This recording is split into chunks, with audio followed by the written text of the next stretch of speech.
The train didn't slow down the way she'd expected it to. It groaned and shuddered, metal grinding against metal, and the whole car lurched sideways before it finally stopped. Clara Whitmore grabbed the edge of the seat in front of her and held on, her knuckles pale against the cracked leather. Around her, other passengers barely flinched. A man in a beaver skin coat kept reading his paper. Two women across the aisle continued their conversation without missing a beat.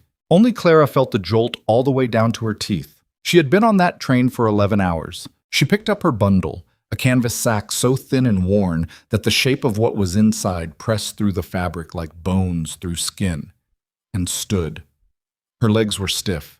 Her feet had gone half numb somewhere around the last station, and she hadn't eaten since the previous evening, when a woman 3 rows back had offered her half a biscuit without asking why she looked the way she looked. Clara had taken it. She hadn't been too proud to take it. That was the thing about hunger. It had a way of making pride feel like a luxury. The platform outside was a wall of cold. She stepped off the train and the wind hit her immediately, coming down off the mountain passes to the west and rolling straight through Harlan's Crossing like something with a grudge. The town spread out in front of her in both directions along a single main road. A general store, a land office, a livery with one door hanging crooked on its hinge, 2 saloons that were already lit despite the early hour, a church with a cracked steeple, and a scattering of frame buildings that looked like they'd been dropped there without much thought. Smoke rose from a few chimneys. The sky overhead was the flat white of a sky that hadn't decided yet whether it was going to snow. Clara stood there on the platform and took stock. She had $4.31. She had a change of clothes inside the canvas sack, a small tin box with a needle and some thread, a folded letter, the one that had brought her here, and a hair comb that had belonged to her mother. She had the coat on her back, which was a woman's wool coat and not built for Montana winter, and the boots on her feet, which had started wearing thin around the left heel some weeks ago. What she did not have was the job that had brought her to Harlan's Crossing. She'd read the letter 100 times on the ride out. She had it memorized. Seeking a capable woman for domestic service at the Whitfield household, room and board provided, wages of $12 per month. She'd written back immediately. She'd gotten a reply that said, "Come." She'd spent most of her remaining money on the train ticket. But when she'd written a third time, 2 weeks before departure, asking for confirmation of the start date, the letter had come back unopened. She told herself it was a postal error. She told herself that on the train, too, and then again that morning when she woke up stiff and cold in the car with Montana somewhere outside the window in the dark. Now she was here, and she already knew. She crossed the platform, went down the 2 wooden steps, and walked toward the main road. The mud was frozen in ridges that caught at her boots and made every step unsteady. She passed a man walking the other direction who glanced at her bundle and then at her coat and then looked away. She went into the general store because the general store was the only place she could think to go. The man behind the counter had a long face and reddish whiskers and was stacking tins on a shelf with the unhurried patience of someone who had nowhere else to be. "Excuse me," Clara said. "I'm looking for the Whitfield family, on Garnet Road, I believe." The man with the reddish whiskers turned around slowly. He looked at her the same way the man on the platform had. A quick inventory, beginning to end, concluding somewhere unfavorable. "Whitfield's left," he said, "back in November. Sold their property and went east. Some relation sick, I heard." He turned back to his tins, or something like that. Clara stood very still. "Do you know if they left any correspondence for someone expected to arrive for work?" "Don't know anything about that." He set a tin on the shelf with a small, definitive click. "You might try the land office. They handled the sale." She went to the land office. The man there, younger, sharper-faced, with ink on 3 of his fingers, confirmed it plainly. The Whitfields were gone. There was no forwarding address for correspondence. There was nothing for her. Clara came back out onto the main road. She stood there in the wind for a long moment with the canvas sack hanging from her hand. The cold was working its way through the coat now, through the blouse underneath, down to her skin. She was trying to think. The options were not complicated. She could go back to the train station, but the next train east didn't come through for 3 days, and she didn't have money for the ticket regardless. She could find a boarding house and stretch her $4 as far as they'd go while she looked for work. She could ask at one of the saloons, though she had some clear ideas about what kind of work they'd offer a woman traveling alone with nothing but a canvas sack. She could also simply stand here until her legs gave out, which, as it turned out, was more or less what happened. She made it to the end of the block. She was trying to remember if she'd seen a sign for a boarding house when the cold seemed to push in from all sides at once, and her vision went strange at the edges. Not dark exactly, just unreliable. And her knees buckled, and she went down onto the frozen mud of the main road in front of a dry goods wagon and 2 horses and at least a dozen people who were close enough to reach out a hand. Nobody reached out a hand. She heard voices around her, one woman saying, "Oh goodness," in a tone that didn't suggest she intended to do anything about it, and a man saying something about drunkenness that Clara would have found insulting if she'd had the energy to be insulted. The ground was hard and brutally cold against her palm, where she'd caught herself, and she thought, "Not here. Don't do it here." She was trying to push herself up when a pair of boots appeared on the ground in front of her. Not fancy boots. Work boots, scarred along the toe and darkened with wear, with the left one recently resoled by someone who'd done it in a hurry. She was close enough to the ground to notice that kind of thing. "You need a hand up." It wasn't a question. The voice was flat and low. Not unkind exactly, but not working very hard at kindness either. A practical voice. A voice that identified a problem and stated it plainly. Clara looked up. The man crouching down beside her was somewhere in his mid-30s, broad through the shoulders, with dark hair and a jaw that carried about 3 days of growth. His face was weathered in the way of someone who worked outdoors in all conditions, without much concern for what it was doing to his face. He had dark eyes that were looking at her with an expression she couldn't quite read. Not pity, not suspicion exactly, something more like assessment. "I'm not drunk," she said. "I know that." He was already reaching down. "When'd you last eat?" She didn't answer that. He took her arm and helped her to her feet, and she was too lightheaded to resist the help or feel awkward about taking it. Once she was upright, he didn't let go right away, just held her arm with one steadying hand while she got her balance back. "Cole Barrett," he said. "I've got a ranch about 4 miles out. Come on." "I don't know you," Clara said. Her voice was steadier than she felt. "No." He picked up her canvas sack from the mud without being asked. "But you fell down in the street and nobody helped you, and I'm not about to leave you there." He glanced at her. "You can say no. I'll leave the bag and walk on." She looked at the people on the street around them. A few were still watching with the idle curiosity of people who've seen something mildly interesting and are deciding whether it rises to the level of gossip. One woman, older, in a good gray coat, met Clara's eyes and then looked away with the specific deliberateness of someone who has made a decision. Clara looked back at Cole Barrett. "I need work," she said. "I'm not looking for charity." Something shifted in his expression, very slightly. "All right," he said. "I need someone to manage my household. It's honest work. I can offer room, board, and $8 a month." He paused. "We can write it down if you want something formal." She studied him for a moment. He let her look. He didn't fidget or explain himself further. He simply stood there in the cold and let her reach her own conclusions, which she found oddly more reassuring than anything else he might have done. "I'd want it in writing," she said. "Fine by me." The ride out to the ranch was mostly quiet. Cole had a wagon, not a buckboard, with a proper seat and a horse named Dolly, who was getting on in years and moved with the resigned efficiency of an animal who had done this particular road so many times she could manage it without direction. Clara sat beside him on the seat with her canvas sack in her lap and watched the town of Harlan's Crossing shrink behind them and the open country open up ahead. The land here was enormous in a way that still surprised her. She'd come from Ohio, where the landscape had things in it, houses and trees and the sense of human occupation, and Montana kept showing her this vast, impassive immensity that made her feel very small. "The job," she said after a while. "What does it involve?" "Cooking, cleaning, managing the house generally." Cole kept his eyes on the road. "I've been doing it myself for the past 6 months and I'm not good at it." "How many people?" "2. Myself and my nephew Noah. He's 8. She waited to see if he'd say more. He didn't, immediately. "His parents?" she said carefully. A brief silence. "Died. Spring, last year, wagon accident." He said it the way people say things they've said enough times that the words have gone flat. "I took the boy. He's—" Another pause, shorter this time. He doesn't talk much. How much is not much? He hasn't said a word in 4 months. Clara absorbed this. Has he seen a doctor? Doctor in Harlan's Crossing says there's nothing physically wrong with him. The flatness in his voice had a layer under it now, something that wasn't quite anger and wasn't quite grief.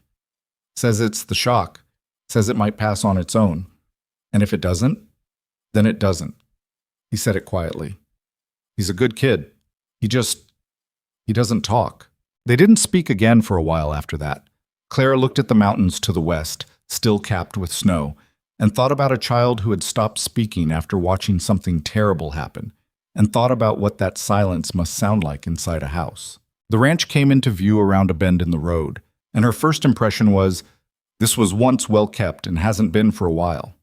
The house itself was solid, 2 stories, timber frame, well built originally, but the porch railing had a section missing, and the kitchen garden was a chaos of dead stalks nobody had cleared, and the yard held the particular disorder of a place where a capable person used to do many small tasks, and nobody had done any of them since. 2 horses watched them from the paddock. A barn stood behind the house with 1 door open, showing a clean interior at least. Firewood was stacked against the house's far wall, which told her something about priorities. They pulled up in the yard and Cole wrapped the reins and climbed down, then offered her a hand down from the wagon. She took it. They were being formal and correct with each other, which felt right for the circumstances. The boy was on the porch. He was sitting on the top step with his knees pulled up, watching them approach. He was small for 8, thin-limbed, with his uncle's dark hair and very serious eyes that were taking in everything about Clara without any of the social pretense adults used when they were doing the same thing. He just looked at her. Clara looked back at him. Noah, Cole said, this is Miss Clara Whitmore. She's going to be helping us around the house. Noah looked at his uncle. Then he looked at Clara again. He didn't say anything, but he moved very slightly to the side on the step, as if making room for someone who might want to sit there. Clara took that for what it was worth, which she thought was considerable. The written contract was drawn up that evening at the kitchen table in Cole's handwriting, which was careful and slightly cramped. The handwriting of a man who taught himself to read and write as an older child and had never lost the deliberate quality of that effort. He wrote out the terms: domestic service, room and board, $8 per month, 30 days notice required to end the arrangement by either party. He signed it. He pushed it across the table to Clara. She read it twice, then she signed it. Cole folded it and handed her 1 copy and kept 1. He poured 2 cups of coffee, the worst coffee Clara had ever tasted, burned and thin at the same time, a genuinely impressive achievement, and set 1 in front of her. You don't have to start tonight, he said. What does the kitchen look like? He was quiet for a moment. It's not good. She stood up and went to look at the kitchen. It wasn't good. The stove needed cleaning. There were dishes that hadn't been washed properly in what looked like some time. The pantry was disorganized in the specific way of someone who has been using it purely for survival without any system. And there was a pot on the back of the stove with something in it that Clara chose not to examine too closely. She pushed her sleeves up. Do you have flour? She asked. I think so. Butter? Maybe. She went through the pantry. There was flour, a bit of lard, some dried beans, salt pork, 3 eggs, and enough coffee to last a very long time if you were willing to burn it. She made biscuits and a simple beans and salt pork supper, and when it was done, she called for Noah and Cole and set it on the table. Cole ate 2 biscuits before he said anything. Noah ate carefully, watching the biscuit in his hand with an expression that Clara read privately as this is better than what I've been eating. You worked as a cook before? Cole asked. Domestic service mostly. Some cooking. I worked for a family in Cincinnati for 3 years, then a household in Columbus. She poured the rest of the coffee out and made fresh. The job I came out here for was with the Whitfield family. They left without... She stopped. Without letting me know. Cole looked at her. That's a hell of a position to be left in. Yes. She sat down with her own food. It was. They left it there. There was a practicality to Cole's silences that she was beginning to understand. He didn't elaborate on things when he didn't have to, and he didn't push other people to either. After supper, he cleared the table without being asked, which she noted, and Noah helped him carry things to the kitchen, which she noted as well. She was given the small room at the back of the house, off the kitchen, which had a window that looked east toward the mountains and a bed with a rope frame and a straw tick that was flat on one side. She put her canvas sack down on the floor and sat on the edge of the bed and thought, well, here you are. Trapped. The first week was the hardest kind of hard. Not dramatic, just grinding. The house had accumulated a particular kind of chaos that only develops when someone capable has been absent for a long time, and the person managing in their absence is doing their best, but their best is primarily oriented toward immediate survival. Cole had kept the fires going. He had kept food on the table, after a fashion. He had kept the boy fed and the animals alive. Beyond that, the house had simply been allowed to slide. Clara started with the kitchen because the kitchen was the center of everything and because it offended her most deeply in its current state. She scrubbed the stove, reorganized the pantry into something she could navigate without thinking, washed the floors, repaired a latch on the pantry door that hadn't been closing properly. Cole came in one morning and stopped in the doorway and looked at the stove for a long moment. "I've been meaning to clean that," he said. "I know." She wasn't accusing him. She was just stating a fact. "Thank you." He said it simply, without any of the elaborate embarrassment some men would have brought to admitting a woman had cleaned something they'd failed to clean. She respected that. The house had 4 rooms downstairs and 3 up, and she worked through them in order, finding what needed fixing, what needed replacing, what needed only to be put in its right place. She found, in the back of a closet in the room Cole used for storage, a set of curtains that someone had made carefully. Good fabric, neat stitching, and that had apparently been taken down and put away at some point and never rehung. She washed them and rehung them in the front room. She didn't say anything about it. Cole came in from outside and stopped in the doorway of the front room and looked at the curtains for a long time. "Those were Margaret's," he said. His voice was very careful. Clara had not known who Margaret was. She understood now. "I can take them down," she said. "No." He turned away from the window. "No, leave them." She did. Noah was a different project. He moved through the house like a small, careful ghost, present but not quite participating, watching everything with those serious eyes. He ate what was put in front of him. He did small tasks when Cole asked him to. He didn't resist anything exactly. He simply didn't engage with it. He had learned, she suspected, a way of being present without being there, which was a skill that must have served him in the months immediately after the accident and had since become simply how he existed. She didn't try to make him talk. She'd seen other people try that with children who'd gone quiet. The relentless cheerfulness, the direct questions, the "you can tell me anything." And she'd never seen it work, and she thought it probably made things worse. Instead, she simply worked around him and near him and included him in small ways that didn't require a response. "I'm going to need someone to hold this while I tack it," she said one afternoon, on her knees in front of the porch railing where the missing section needed replacing. She had the new timber Cole had cut, and a handful of nails, and a hammer. She'd looked up the porch railing on the list of things that needed doing and decided to address it herself rather than wait. Noah was sitting on the step nearby, which was where he often sat when the weather was tolerable. He looked at her, then he came and sat beside the rail and held the timber. She tacked it. He held steady the whole time without being asked to adjust his grip or reminded to keep holding. When it was done, she sat back on her heels and looked at the repair. It was solid. Not beautiful, but solid. "Good," she said, not to him specifically, not to herself either. "Just set it. The way you say things when something works the way it's supposed to." She gathered her tools and went inside. A few minutes later, she heard Noah come up the porch steps and through the door behind her. Fuck. The trouble with the town was something she felt before she fully understood it. The first time she went in with Cole to get supplies, 2 weeks after her arrival, she noticed the way people looked at her. Not the frank curiosity of a small town encountering a stranger, which she'd expected, but something with more edge to it. Women she didn't know turned to speak quietly to each other when she passed. A man outside the land office said something she didn't catch, and another man laughed. Nothing direct, nothing you could put your finger on precisely, but there. She figured it out that afternoon in the general store, when the woman behind the dry goods counter, a broad, pink-faced woman named Mrs. Holt, who managed to combine apparent friendliness with efficient malice in a way Clara had to quietly admire, said while measuring out flour. It must be interesting out at the Barrett Ranch. Just you and him. Clara kept her face entirely still. I keep the house, she said, same as any domestic position. Oh, of course, Mrs. Holt said pleasantly. Of course, it's just a woman living out there with a single man and that poor mute boy. She shook her head with an expression of staged concern. People talk. People can talk about whatever they like, Clara said. Is that the full measure of flour? She told Cole about it on the ride back because she thought he should know and because she had no patience for navigating social situations by pretending they didn't exist. He was quiet through the telling of it. It's my fault, he said.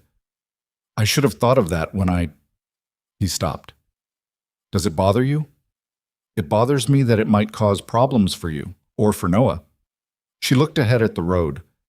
I don't much care what Mrs. Holt thinks about me personally.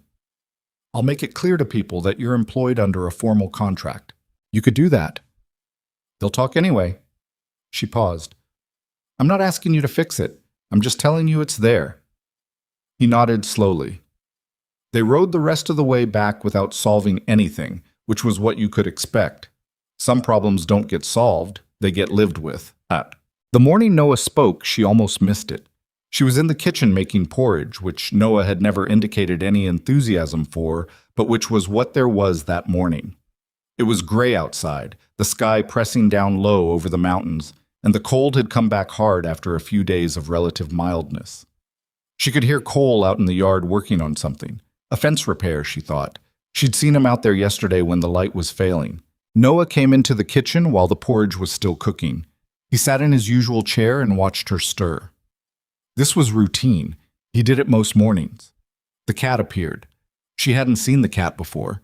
It was a barn cat, apparently, thin and orange and possessed of the deeply suspicious look of an animal that has decided confidence in humans is a mistake.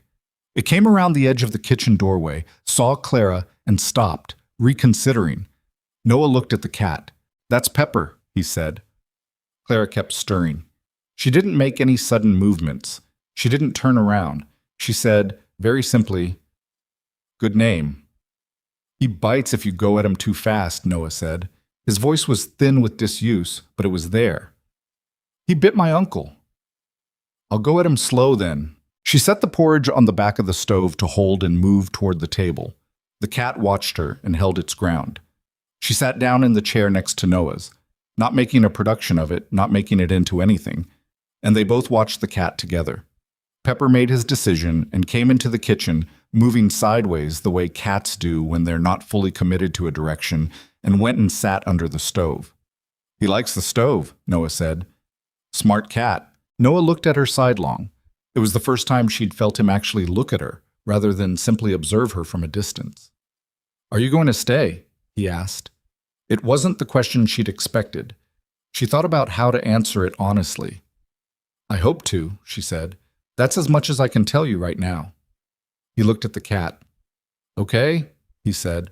Cole came in from outside while the porridge was still warm. He stopped in the kitchen doorway and looked at his nephew, who was telling Clara something about where the cat slept in the barn and how many mice he'd caught this year, in a voice still rough from months of silence but growing clearer as he went. Something moved across Cole's face, something private and difficult, like a man watching something he'd stopped allowing himself to hope for. He didn't say anything. He went to wash his hands and sat down at the table, and Clara served the porridge, and Noah kept talking. Winter deepened. Clara learned the rhythms of the ranch the way you learn a language by living in it, not through formal study, but through the daily accumulation of small lessons. The water pump froze if you didn't do something specific to it each night. The oven pulled heat to the right, so you had to compensate. Cole's horse, Farley, was unpredictable about being touched on his left flank and would kick if you weren't paying attention. The barn had a corner where wind came through a gap in the planks, and you needed to pack that gap before the worst cold came, or you'd find a frozen trough in the morning. Cole taught her most of these things, not as a lesson, but as a running commentary. He'd mention it while doing something else, in the same way you'd mention that the step creaks if you're showing someone to a room. She listened and remembered. She was good at that. The work itself she didn't mind. She'd been working her whole life, and the nature of the work had changed 100 times. She'd picked vegetables and mended clothes and cooked and cleaned and managed someone else's household. And there was nothing noble about any of it, but there was satisfaction in work done correctly, in a problem addressed and resolved. The kitchen ran well now. The house was clean and organized. The meals were regular and better than what they'd been eating before. These were not dramatic accomplishments. They were simply things that made a life work. She and Cole developed a working relationship that had its own particular character. He was not a man who talked much for its own sake, and she didn't require him to. What conversation they had was purposeful, about the ranch, about Noah, about what needed doing. But there was a comfort in the purposefulness of it. She'd worked in households where the employer had felt the need to fill every silence with talk, and she'd found it exhausting. Cole's silences were simply silences. He was also fair. She'd had employers who were fair in the way of people following rules they found slightly inconvenient. Cole was fair in the simpler way of someone who thought it was the obvious way to be and hadn't given much thought to alternatives. When she asked for something she needed for the house, he got it. When she told him something needed doing, he didn't question her judgment about whether it needed doing. When the coffee was bad, and she'd managed to improve it considerably, though the baseline materials were limited, he said so, and she adjusted it. No performance, no politics. One evening in late January, he came in from outside and she could see from the careful way he was moving that he'd hurt his hand. She couldn't see blood, but the hand was held slightly wrong. She said, "Let me look at it." He might have said it was fine. Some men would have. Instead, he came to the table and held his hand out, and she examined it, a deep gash along the palm from a tool that had slipped, and cleaned it and bound it with strips of cloth. He sat through it without complaining, which was fine, but also without the performative stoicism some men used for sympathy, which she appreciated. "You should be more careful," she said, which was useless advice but felt like something to say. "I know it." He looked at his hand. "Thank you." They were perhaps 6 inches apart. It occurred to her briefly that she had been physically closer to Cole Barrett in the 2 months she'd worked for him than to any other person in a long time. Not in an intimate way, simply in the way that comes from living in a small house and tending to one another's practical needs. It was different from other working relationships she'd had, where you maintained a certain physical formality regardless of proximity. Here it was, just practical, necessary, human. She moved back and let him wrap his hand in his own and didn't think about the 6 inches further. Walton. By February, the house had changed. It wasn't dramatic change. Nothing about their situation had changed dramatically, no sudden reversals, no revelations, but the accumulation of small things had produced something real. There was food at regular times, and it was good food, prepared with care. There was a fire in the front room most evenings. The curtains were up. The cat slept under the stove and occasionally consented to be petted by Noah, who had developed a complex negotiation with the animal based apparently on a protocol of patience and offering small scraps from the dinner table. Noah was talking again, not the way he probably had before. She had no basis for comparison, but she suspected the accident had muted something in him that wouldn't come back exactly as it was. He was still a quiet child, still watchful, still the kind of kid who stood at the edge of things and observed rather than joining in. But he talked. He talked to Clara about the cat, about the horses, about things he noticed outside. He talked to his uncle about the ranch with the focused intensity of a child trying to understand something important. He talked, and his voice got steadier, and the terrible silence was over. Cole noticed what she'd done. She thought he probably noticed it the first morning, in the kitchen, when Noah spoke, but he waited until a Sunday evening in February to say anything directly about it. Noah had gone to bed. Clara was at the kitchen table with the mending. There was always mending. She'd brought a basket of it downstairs to do by the fire, rather than in her room, which was colder. Cole was across the table going through accounts. He did that most Sundays, going through the figures with a gravity that she'd come to understand was not just bookkeeping, but a man regularly confirming something he already knew, which was that the numbers were tighter than comfortable. He put down his pen and said, "You brought him back." She looked up from the mending. He brought himself back. "You made it possible." He was looking at her with an expression she couldn't fully read. Not the assessment from that first day, something more complicated than that. "I didn't know how to do it. I tried, but I didn't." He stopped. "I didn't know what he needed. Children need different things from different people. She tied off a thread. You kept him safe and fed and present. That wasn't nothing. No. He looked down at the accounts, then back up. I'm grateful to you. I want you to know that. He said it plainly, without ceremony. She nodded once. You're good to work for, she said. The contract was fair and you've kept to it. That matters to me. He seemed to turn that over for a moment. Most men aren't, I imagine. Most men aren't. She picked up the next piece of mending. Or they are until something changes. He was quiet for a while. Then, I don't intend to be that kind of man. I know, she said. And she did, actually. She'd learned to read people quickly, out of necessity, and what she read in Cole Barrett was a man who had decided how he was going to behave in the world, and then simply behaved that way without requiring a lot of credit for it. It was not a common thing. The fire settled in the grate. The wind moved outside. The accounts sat between them, their own quiet testimony to a year of hard work and thin margins. She mended. He worked. The house held them both. It was in late February that she found the letter. Not a private letter, was as iten. It wasn't among his things or hidden anywhere. It was on the table in the front room, left there apparently after he'd read it and not yet dealt with it. She would have left it where it was, but Noah asked her what it was, and she looked at it to answer him, and in looking at it she read enough to understand what it was. It was from the Meridian Territorial Bank. It used formal language and a careful business-like tone. What it communicated was simple. The ranch was behind on its mortgage. The arrears were significant. If the balance was not addressed within 60 days, the bank would proceed to foreclosure. She put the letter back exactly where it had been. She didn't say anything to Cole that day. She thought about it, turned it over, considered whether it was her place to address something that hadn't been offered to her. The contract was a work arrangement. His finances were his business. But the thing was, she was living here. She was invested here, not in some vague sentimental way.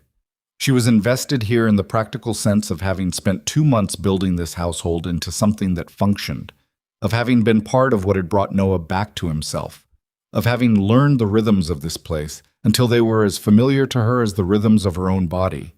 And the thought of losing it, not just for herself but for Cole, for Noah, for the horse named Dolly, and the orange cat named Pepper, and the curtains that had been Margaret's, the thought of losing all of it to some bank's 60-day deadline made something rise up in her that was not quite anger and not quite fear, but something with the density of both. That evening, after Noah had gone to bed, she sat down at the kitchen table across from Cole and said, I saw the letter from the bank. He looked at her. He didn't react with anger at the invasion of his privacy. He simply looked at her steadily and waited. Is there a way out of it? She asked. A long pause. Maybe. He pushed his chair back slightly and looked at the table. Maybe not. The prices last year were bad. I stretched to cover what I could. He was quiet.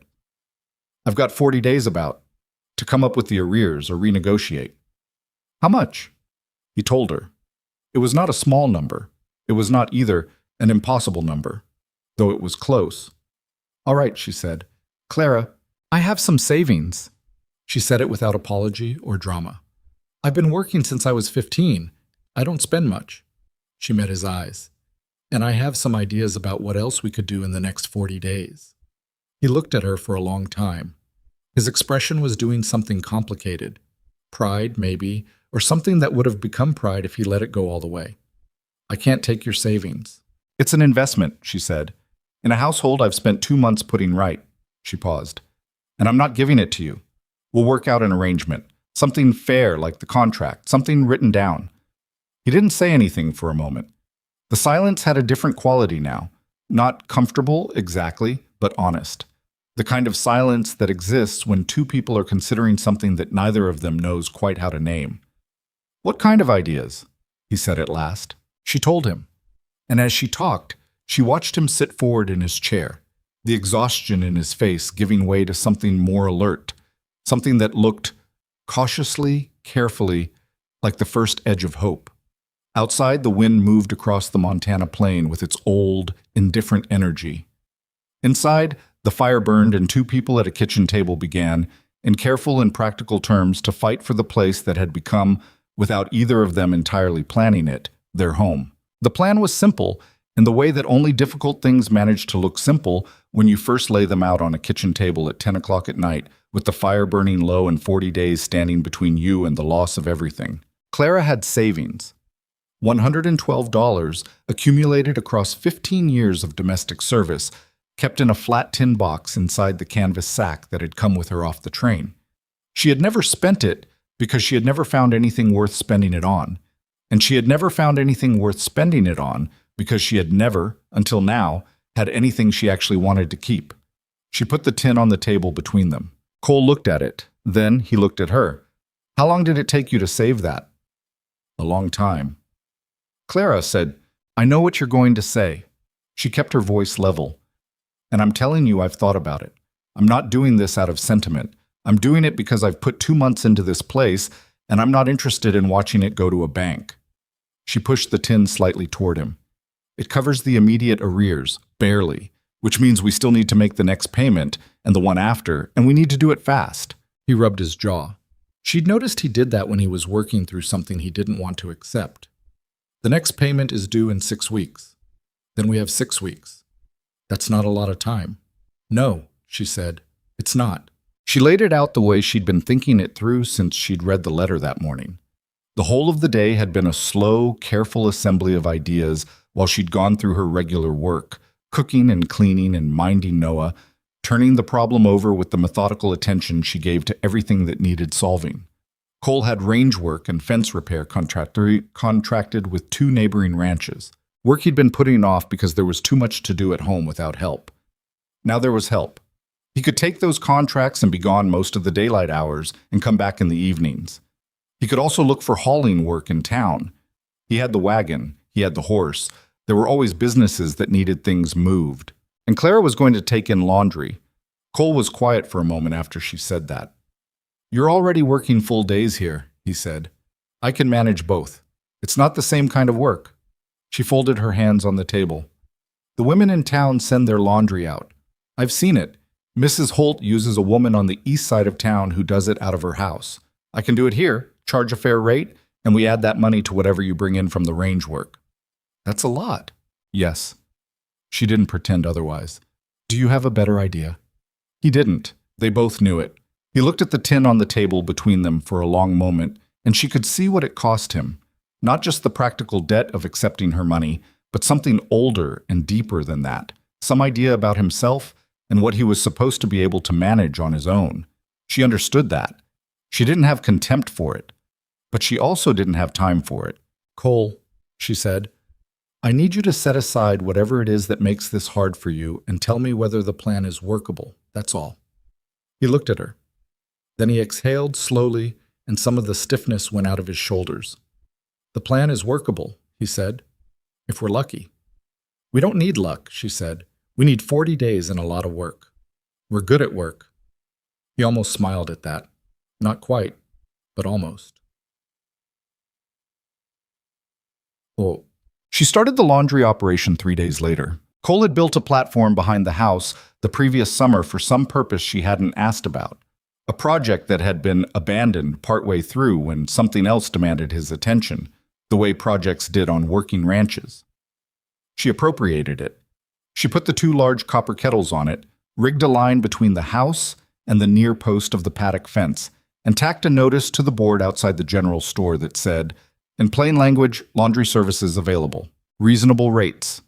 Inquire at the Barrett Ranch, 4 miles north on the Garnet Road." She went back the next day and added at the bottom, "Fast turnaround." The first customer was a woman named Audrey Fenn, who ran the seamstress shop on the east end of town and had more fabric to wash than she had time to wash it. She brought 2 large bundles wrapped in oilcloth and looked at Clara's setup in the yard with the evaluating eye of a woman who knew what proper laundry work looked like. "You've done this before," Audrey said. It wasn't a question. "Cincinnati," Clara said. "A household of 7. 3 children under 10. Audrey handed over the bundles. "I'll want them back by Thursday." "You'll have them by Wednesday." That was the beginning. Audrey told someone, and someone told someone else. And within 2 weeks, Clara had a regular roster of 6 customers. The seamstress, the wife of the doctor, a widow named Mrs. Crane who had more money than energy, and 3 others, with 2 more who sent things irregularly when their household loads got ahead of them. She charged by the bundle, and she was fair about the size of the bundle, and she was fast, and she was thorough. And word got around the way word gets around in a small town when someone does work well. The money wasn't dramatic. Nothing about it was dramatic. It was $2 here and $1.50 there, and occasionally $3. And she kept it in the tin and wrote down every transaction in a small notebook she'd bought at the general store with its own money. And the numbers grew the way numbers grow when you're persistent. Slowly at first, then with a gathering momentum that started to feel, cautiously, like something. Cole was gone most days. He came back in the evenings, worn and sometimes muddy and always hungry, and she had food ready, and they sat at the table and he told her what the day had been, and she told him what the laundry income had been, and they looked at the notebook together and did the arithmetic. It was an odd kind of partnership. It was not romantic, or rather it was careful not to be romantic, in the way that two people who are both paying close attention will sometimes be careful about things they notice without discussing them. Noah moved through all of this with a child's adaptive practicality. He understood, in the way children understand things that adults haven't explained to them, that something important was happening. He didn't ask direct questions about the bank letter. Clara wasn't sure he'd seen it, but he was helpful in the particular way of a child who has intuited that being helpful matters right now. He gathered firewood without being asked. He kept Pepper out of the laundry, which was a genuine contribution. He helped Cole with evening chores so that Cole could sit down sooner. One evening, while Clara was working on the accounts after supper, Noah appeared in the kitchen doorway. "Are we going to lose the ranch?" he asked. She looked up. He was standing there with the particular stillness of a child who has been thinking about something for a while and has finally decided to say it out loud. His eyes were serious and direct. She thought about softening it. She decided against it. "We're trying very hard not to," she said. "Your uncle and I are both working on it. You understand what we're doing? You're washing people's laundry." "Yes." "And Cole is doing fence work, and hauling, and some carpentry at the Fletcher place."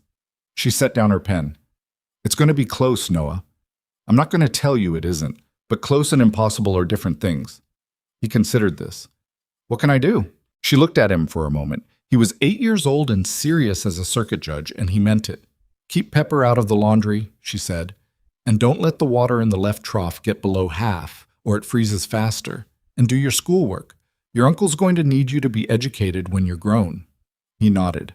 All 3 items registered with equal solemnity.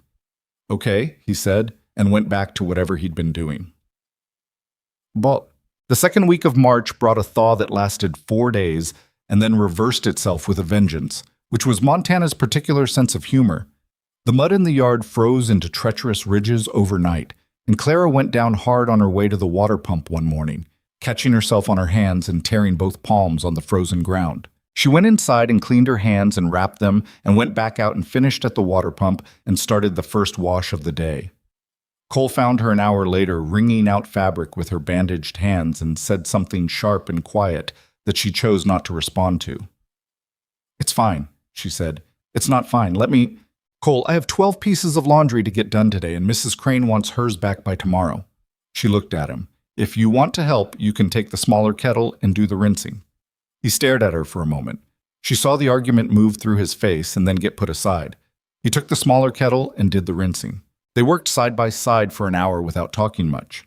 And Clara found that she was aware of him in the particular way you become aware of someone when you're doing physical work next to them. The rhythm of their movements, the way they manage a task. Cole was efficient and thorough and didn't ask her how to do things, just watched once and replicated. He didn't make a production of helping, he just helped. "Your hands hurt," he said at one point. "They're fine." "You already said that." "Because it's still true." She wrung out a shirt. "I've had worse." He was quiet for a moment. "I know you have." He said it like he'd thought about it before, like it wasn't a new observation. "You've had to be pretty hard on yourself for a long time, haven't you?" She was not expecting that. She focused on the shirt in her hands. "It's not hardness, it's just practicality. Those aren't always different things." She didn't answer. He didn't push. They finished the kettle and she went to hang the pieces on the line, and he followed with the next armload. And they worked through the rest of the morning in a companionable quiet that was not quite the same as the quiets they'd shared before. Something had shifted slightly in the composition of it, the way the light shifts in a room when a cloud moves off the sun. The room itself unchanged, but everything in it suddenly a little clearer. The fourth week brought two things: the first real signs that the plan was going to hold, and the first real signs that not everyone in Harlan's Crossing was going to let it. The money had built. Cole's contracted work had paid out on schedule. The Fletcher carpentry job had run longer than expected and paid accordingly, and the laundry income was steady and growing. They ran the figures on a Tuesday evening, and Clara set down her pen and said carefully, "If the next 2 weeks hold, we can make the payment." Cole looked at the numbers.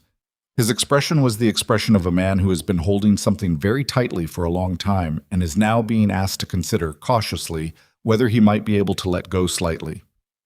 "And the arrears? Already handled. Your account at the bank shows them cleared." She had taken the tin money in herself because she didn't trust the postal system with something that important, and because she'd wanted to look the banker in the face when she did it. He was a man named Aldous Wrench, with the soft hands and careful manner of someone accustomed to holding power at a slight remove from the people affected by it, and he had not seemed particularly pleased to see the arrears wiped out. She had filed that observation without commenting on it. "We're not out yet," Cole said. "No, but we're close to not being in." She looked up. "I thought you should know." He was looking at her with something that went past gratitude into territory she wasn't entirely certain how to navigate. "Clara," he said. "Don't," she said gently. "I know what you're going to say, and I don't want it. We did this together. The numbers are what they are." He was quiet for a moment. "You put in $100 of your savings, which I will get back. We wrote it down." "I know we wrote it down." He pushed back slightly from the table. He was struggling with something. She could see it, and she let him struggle with it without filling the space with words. "I just don't know what I would have done if you hadn't been here." "You would have figured something out," she said, "or you wouldn't have. But I was here, so we don't have to know." He looked at her for a moment longer. Then he said, "I'm glad you were on that train." It was a simple thing to say. She felt it more than she expected to. "So am I," she said, which was the truth, plain and straightforward, and she let it be that. "What?" The first real trouble came from the direction of the land office. A man she didn't know came to the ranch on a Wednesday while Cole was out. He arrived on a good horse, too good for a working man, the kind of horse that was bought for appearance, and he had the look of someone who wore his authority the way some men wore new boots, slightly stiff, conscious of how it presented. He introduced himself as an agent for someone named Harlan Stokes, which meant nothing to her. "Mr. Stokes has an interest in land on this road," the man said. He had a smooth, deliberate way of speaking that reminded Clara of the kind of salesmen who show up at a household's back door. "He's in the business of consolidating range properties in this region, and he wanted me to convey his interest in speaking with Mr. Barrett about possible terms." "Mr. Barrett isn't available," Clara said. She was standing on the porch with the door behind her, and she didn't invite him in. "Perhaps you could pass along the message." He smiled. It was the kind of smile that expected to work. "Mr. Stokes is a generous man. He pays fair market value and sometimes better." "I'll pass it along." He'd appreciate a response within the week. The smile held.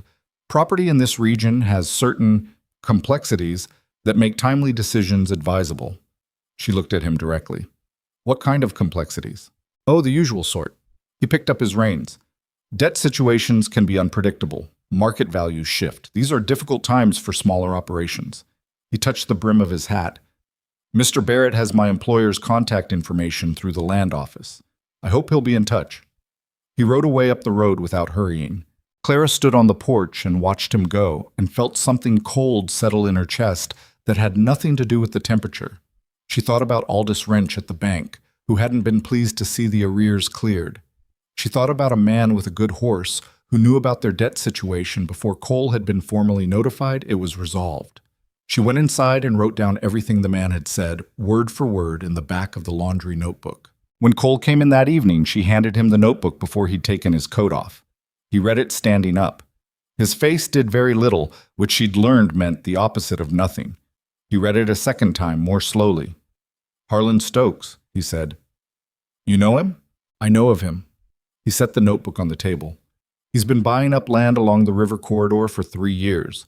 Smaller ranches, mostly. Ones that got into trouble." His voice was flat. He's got a reputation for helping that trouble along. Clara looked at him steadily. How? Different ways. Cole pulled out a chair and sat down heavily. Bank loans called early, disputes over water rights that didn't exist before he showed up. One family north of here had their fence cut 3 times before they sold. He put his elbows on the table. He never does anything you can point directly at. It's always circumstantial. His agent knew about our debt situation before the arrears were cleared. Yeah. Cole looked at the table. Yeah, I heard that. She waited. Wrench at the bank, Cole said. He's a Stokes man. Has been for years. He looked up at her. I should have moved my account to the Territorial Credit Union 2 years ago. I kept putting it off. Move it now. The payment's almost due. Move it after. But move it. She sat down across from him. Cole, what he's after is the land, not the house, not the cattle specifically. It's the land and the water access. Your creek runs from federal range, which means whoever holds your deed controls a significant portion of the water access for a 4-mile radius. He looked at her. How do you know that? I asked questions at the land office last week when I took the arrears payment in. She met his eyes. I wanted to understand what we were protecting. He was quiet for a moment. You didn't say anything. I wasn't sure there was anything to say yet. Now I am. She folded her hands on the table. He's going to try another way. The arrears didn't work, or they won't, once you make this next payment. He'll try something else. What do we do? We pay the note on time, every time from now on, so there's no opening there. She thought for a moment. And we start talking to the other ranchers on this road, the ones who haven't sold yet, because if Stokes is working this systematically, you're not the only one he's watching. Cole looked at her for a long, quiet moment. You know, he said, when I found you in the street in February, I thought I was doing you a favor. You were, she said. The corner of his mouth moved, just slightly. Seems like it went both ways. She picked up her pen and opened the laundry notebook to a fresh page. Let's make a list, she said. The neighboring ranches, what you know about each one, whether they're in debt, who they bank with. He pulled the notebook toward him and started naming names. She wrote them down. Outside, the Montana dark came on across the plain, enormous and absolute, and inside the kitchen the lamp burned and 2 people sat with their heads together over a piece of paper and started to understand exactly what they were up against. The payment went in on a Thursday, 4 days before the deadline. Cole had driven into town himself that morning, and Clara had watched him go from the porch with Noah standing beside her. Noah had asked, the night before, if they were going to be okay, and she'd said she thought so, and he'd said think or no, and she'd said she thought so, and that was the honest answer, and honest was better than certain when certain wasn't available. He came back in the early afternoon with the receipt in his coat pocket and said, done, when he came through the door, and that was all, and it was enough. Clara made coffee and poured it, and they sat at the table and drank it. And Noah, who had apparently been watching for Cole's return from the barn, came in and sat down too, and nobody said much, and the silence was the best kind. The kind full of things you don't need to say out loud. The Hendersons are having trouble, Cole said after a while. Talked to Walt Henderson in town. He's behind 2 payments, and Wrench has been calling in for a meeting. Same pattern. Did you tell him what you know? Told him what I suspect. Cole wrapped his hands around the cup. He's going to think on it. He should move his account. I told him that too. He paused. There's a meeting next week. 3 of the ranchers on the North Road. I said I'd come. Clara nodded. This was what she'd hoped for. Not just their own situation addressed, but the beginning of something wider. One family protecting their deed was a small resistance. Several families, coordinated, aware of the pattern, was something else. I'd like to come with you, she said. He looked at her, not surprised exactly, but attentive. The ranchers' wives will be there. Then I'll talk to the ranchers' wives. She looked back at him steadily. I have the notes on what the agent said. I have the timeline on the bank arrears and the notice. I can show the pattern better than you can, because you were living through it and I was writing it down. He thought about that. All right, he said. Noah looked from Cole to Clara and back again. Am I coming? No, they said at the same time. Noah didn't seem particularly bothered. He went back to his coffee, which was more milk than coffee, but he drank it with the same gravity he brought to everything. Clara looked out the window at the yard. The laundry line's empty now, the kettle's clean and turned upside down on the platform. The paddock where the two horses stood with their heads together in the thin March sunlight. The porch railing that she and Noah had fixed together in November, solid and square. The curtains in the front room that had been Margaret's. 6 weeks ago, she'd sat at this table with a tin of money she'd spent 15 years saving and put it on the table between herself and a man she'd known for 2 months and called it an investment. It was, she thought. It was exactly that. Whatever Harlan Stokes had planned next. And she was certain there was something planned next, because men like that didn't stop at one attempt. They had too much invested in the accumulation. They would deal with it when it arrived. The payment was made. The house was standing. The child was talking. The fire was burning. For this particular moment, which was all you ever actually had, that was enough. The meeting on the North Road happened on a Thursday evening in a barn that smelled of hay and horses and 3 generations of hard work. 7 ranchers came, along with 4 of their wives, and a man named Gus Tolliver, who had sold his place to a Stokes intermediary 8 months ago and had been regretting it ever since in the particular way of someone who understood too late what had been done to him. Clara sat at the end of the long table they'd set up with planks across sawhorses, and she put the laundry notebook open in front of her, and she went through the timeline plainly and without drama. The arrears notice, the timing of the agent's visit, the things the agent had said, the fact that Aldous Wrench at the Meridian Territorial Bank had apparently shared information about their debt situation with Stokes before that situation was resolved. She had written it all down. She read it out. When she finished, the barn was quiet in the way of a room full of people who have just had something they already suspected confirmed. Walt Henderson, who was a large, slow-spoken man with a gray beard and the kind of face that showed everything it was thinking, leaned forward over the table. He knew about your arrears before the bank sent formal notice? The agent mentioned debt situations in a way that made clear he had specific information. Clara looked at him directly. I wrote down exactly what he said the same afternoon. That's bank fraud, said a woman at the far end of the table. Her name was Ruth Okafor, and she ran the Okafor cattle operation with her husband, who was sitting beside her with his arms crossed and his jaw set. She said it the way someone says something they know will take a minute for the room to catch up to. It might be, Clara said, or it might be something that looks like bank fraud from where we're standing and turns out to be harder to prove than it looks. So what do we do about it? We document everything. She looked around the table.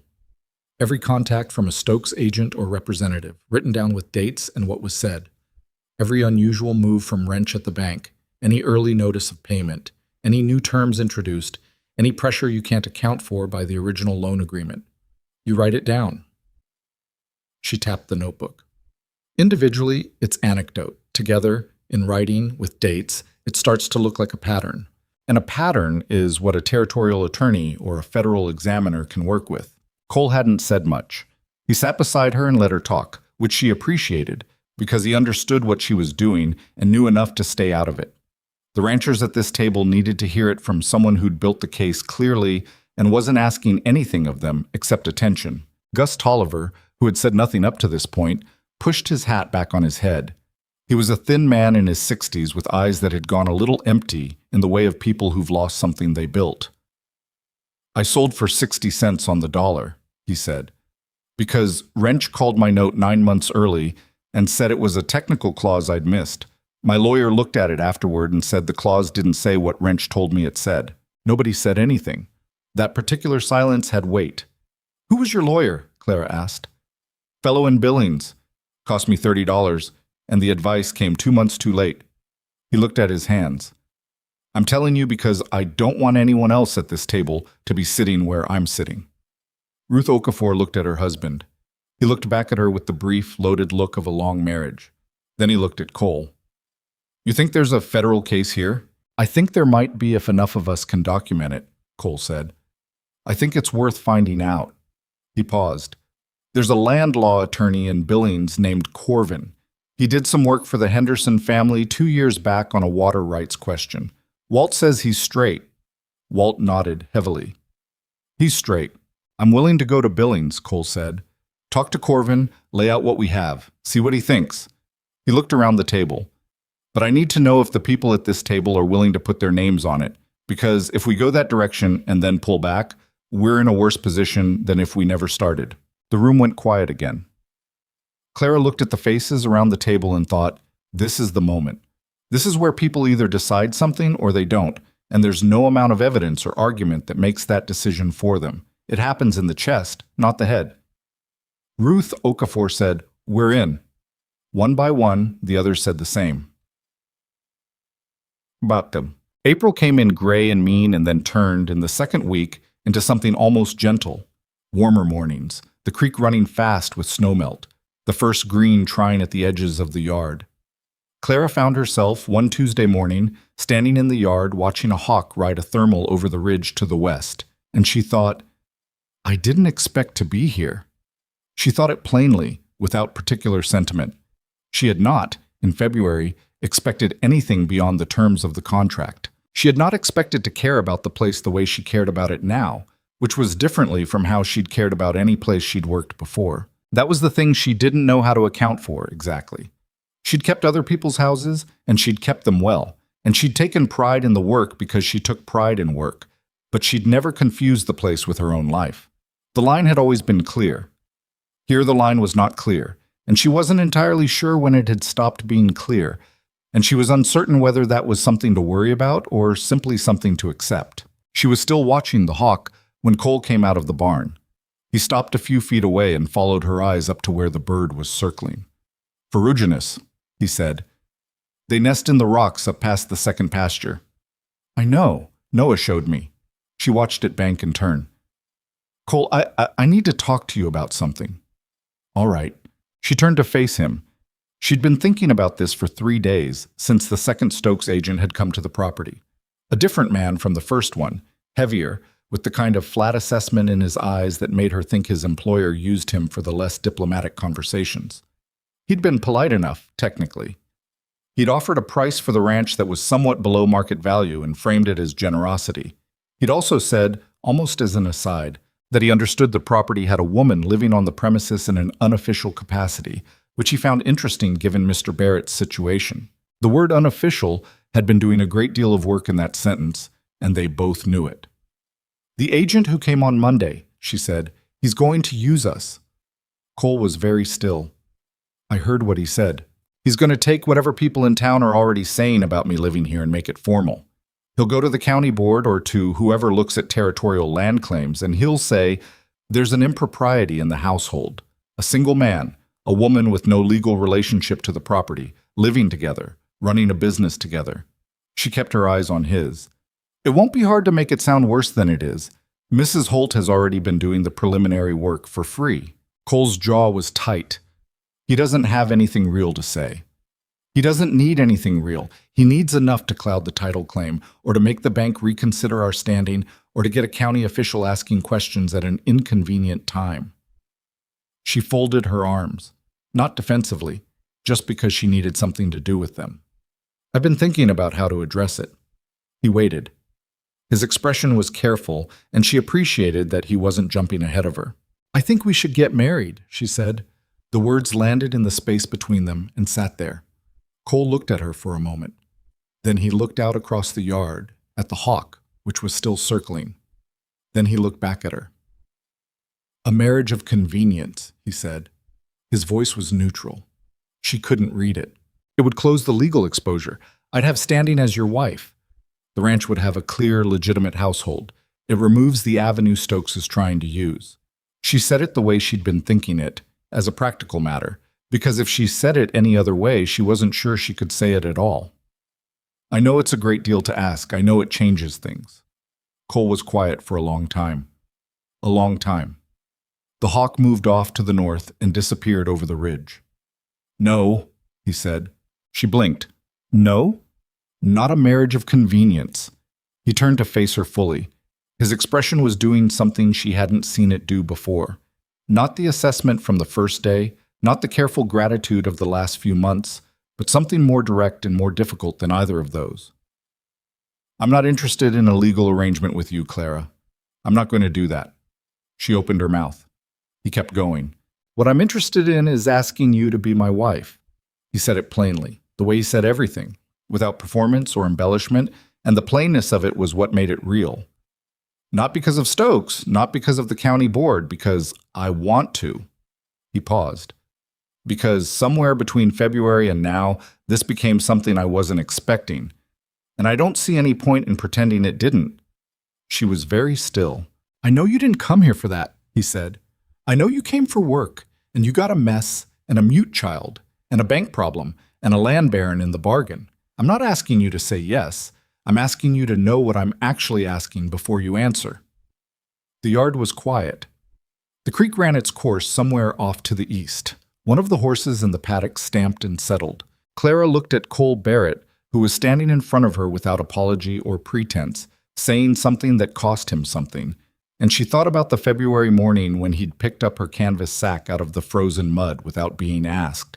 She thought about the evening he'd sat across the table from her and said, I'm glad you were on that train, in a voice that meant it. She thought about the curtains and the coffee and the hand she'd bandaged and the hours of running figures together at the kitchen table. And she thought about the specific quality of the silence they shared, which was a particular and unrepeatable thing. She was 31 years old. She'd had people in her life who used her well, and people who used her less well, and the gap between those two categories had taught her how to read a room and a person and an intention. And what she read in Cole Barrett was the simplest and most uncommon of things. He meant what he said. All right, she said. He looked at her. All right, yes? Or all right, you heard me? All right, yes, she said. I'll marry you. For real, the way you're asking. She felt something move in her chest. Not the neat, tidy feeling of a good decision made, but the complicated, unsteady feeling of something that mattered. I want to be clear that I also think it addresses the Stokes problem. The corner of his mouth moved. I know you do. Practical and true aren't mutually exclusive. No. He almost smiled, fully this time. They're not. They were married on a Saturday at the end of April in the yard of the ranch, because neither of them had any particular interest in doing it in town, where the audience would be people who'd spent the winter talking about Clara's presence on the property and would now spend the spring talking about the wedding with the same mixture of interest and judgment. The neighbors from the North Road meeting came. The Hendersons, the Okafors, Ruth and her husband James, two other families whose names Clara had written in her notebook, and whose faces had become, over the past weeks, something approaching familiar. Audrey Fenn, the seamstress, came as well, because she was the first laundry customer and had quietly become something closer to an ally. The justice of the peace from Harlan's Crossing, a thin man named Dupree, who seemed largely indifferent to the circumstances and merely wanted the paperwork done properly, which Clara respected, arrived with the necessary documents, signed and witnessed what needed signing and witnessing, and departed in under an hour. There were no flowers because it was still too early in the season, which Clara didn't mind. There was food because she had made it, and it was good. Someone produced a bottle of something that tasted like it had been distilled from ambition and regret in roughly equal measure, and several people drank it with the cheerful resignation of people used to frontier liquor. Noah wore his cleanest shirt and stood next to Cole during the brief ceremony with the gravity of a child who understood the significance of what was happening without fully understanding all the reasons for it. Afterward, he came to stand beside Clara with the same gravity and said quietly, "Does this mean you're staying?" "Yes," she said. "It means I'm staying." He nodded once, then he went to get food, which she considered the appropriate response.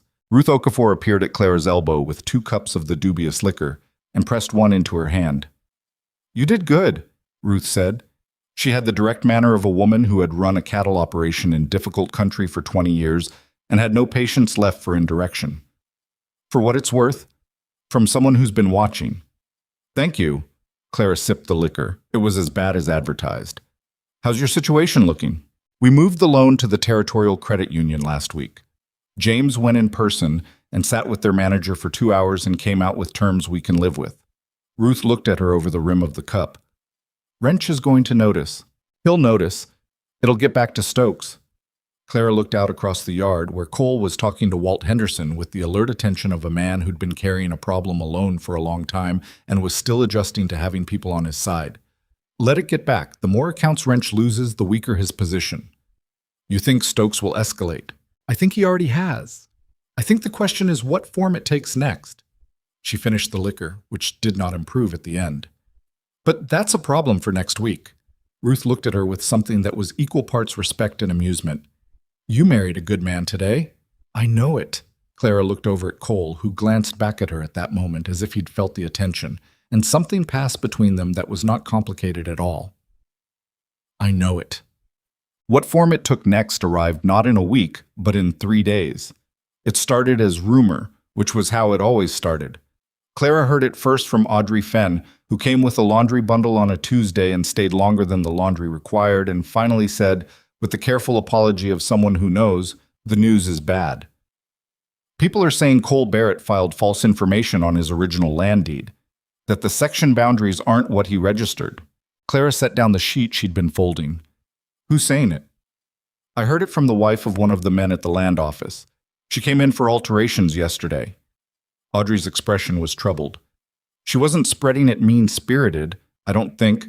She genuinely thought it was true. She said there was a document. What document? A surveyor's report.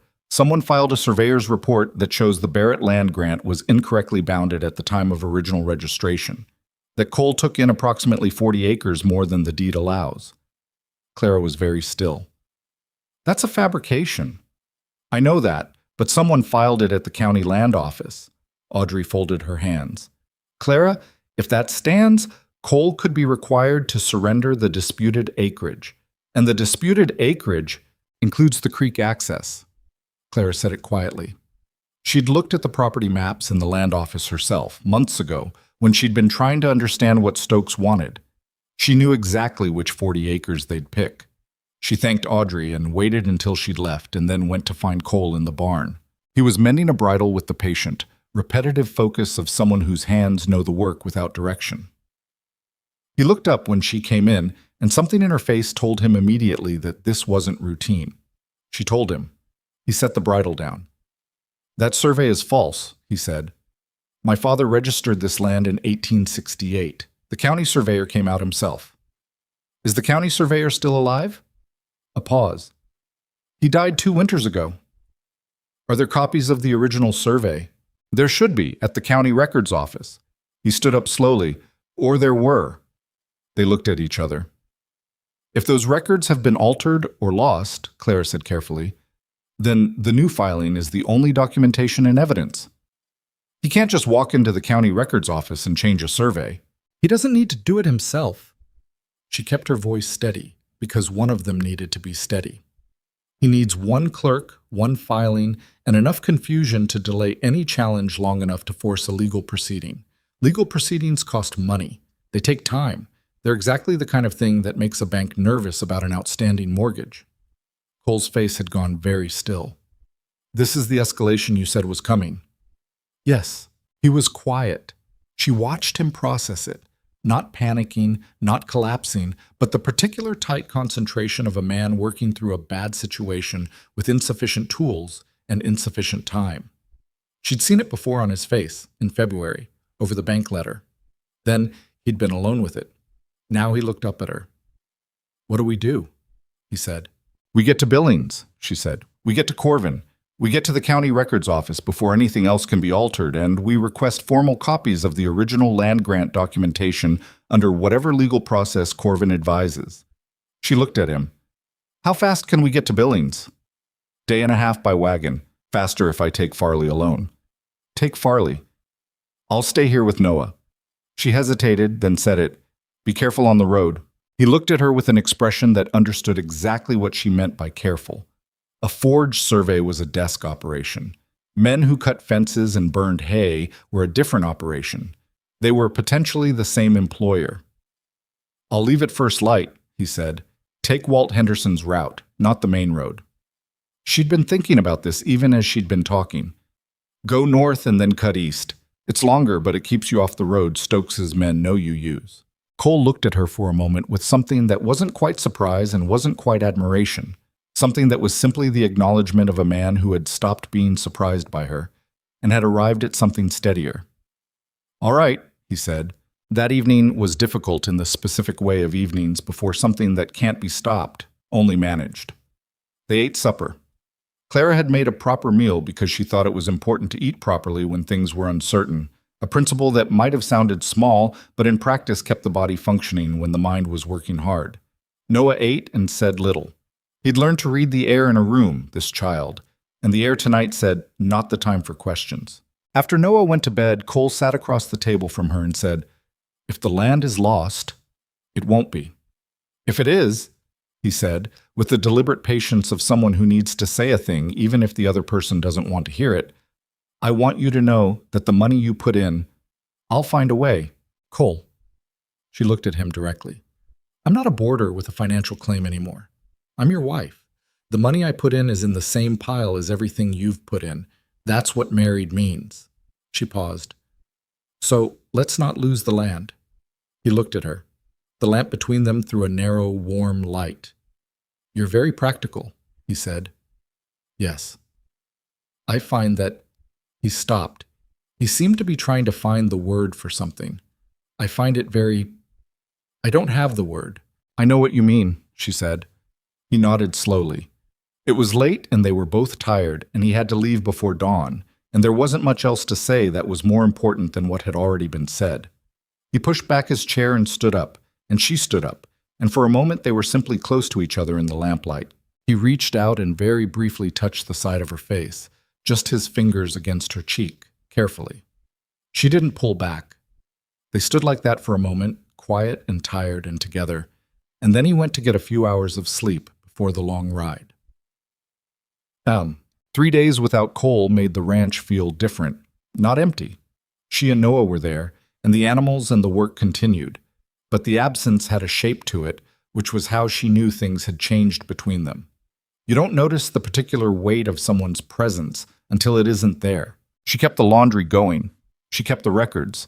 She wrote a long letter to an attorney contact of Corvin's she'd learned about through Audrey, outlining the timeline of the Stokes approach in careful and specific terms, and she sealed it and paid the postmaster in town to hold it with a note that it was to be delivered to Billings only in the event that she or Cole instructed it. A dead man's letter, essentially, which was perhaps overly dramatic, but which satisfied her idea of preparedness. She also loaded Cole's rifle and learned exactly where it was in the house, and made sure Noah knew not to touch it and knew why it was there, which she told him plainly because he was old enough to understand, and the truth was less frightening than what his imagination would do with a half-explanation. On the second night, she heard riders. It was well past dark. She was still awake. She hadn't been sleeping well. And the sound came from the northwest, which was the direction of the back pasture. 2 horses, maybe 3, moving without lights. She lay in the bed and listened and heard them circle wide of the house and come around toward the barn. She got up, got the rifle, and went to the back window. There were 3 of them.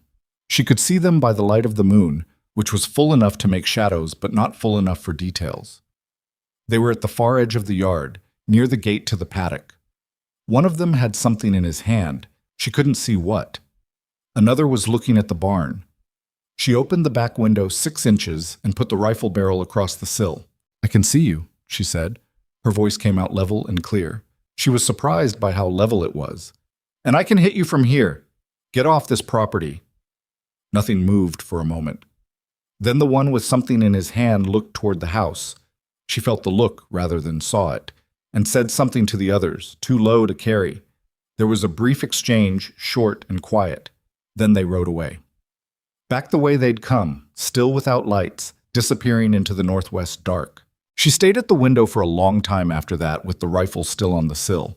Her hands were shaking, she noticed. They hadn't been shaking while she'd spoken. They were shaking now. Eventually she went and checked on Noah, who was asleep, and checked the locks on the doors, which she already knew were locked, and went back to the back window and looked out at the empty yard. The barn was intact. The paddock gate was closed. Nothing was burning. She thought, they were looking. Not acting, not tonight. Looking, assessing, testing whether anyone was there to resist. Which meant they'd come back when they thought the answer was no. She wrote it all down. Time, direction, number of riders. What she'd observed, what she'd said, what they'd done. She wrote it in the back of the notebook in her clearest handwriting. Then she went downstairs and did not sleep for the remainder of the night, which was a long time. and when the dawn finally came gray and cold over the eastern ridge. She was sitting at the kitchen table with the rifle on the table beside her and a fresh pot of coffee and the notebook open in front of her, and she was ready for what came next. Cole came back late on the third day with two things: a formal letter from the attorney Corvin and news that the original survey records at the county office had not in fact been altered. They were there, intact, and the notation date made clear they predated the new fraudulent filing by decades. Corvin had already filed a challenge to the fraudulent survey on their behalf, and the county recorder had flagged the new filing as disputed pending investigation. It wasn't over. A disputed flag was not a resolution, but a challenge on record with a Billings attorney's name on it was a different proposition from an unchallenged fraud sitting quietly in a county file. She told him about the writers. He stood in the kitchen and she watched his face go through several things in quick succession that he didn't let all the way out. He looked at the rifle on the table and then at her. "You're all right," he said. It was not a question. "I'm fine." She looked at him. He looked tired. The ride back had been long, and under the tiredness something that was running close to the surface. Noah slept through it. He doesn't know. Cole sat down heavily in his chair. He put his elbows on the table and his face in his hands, and she let him do it.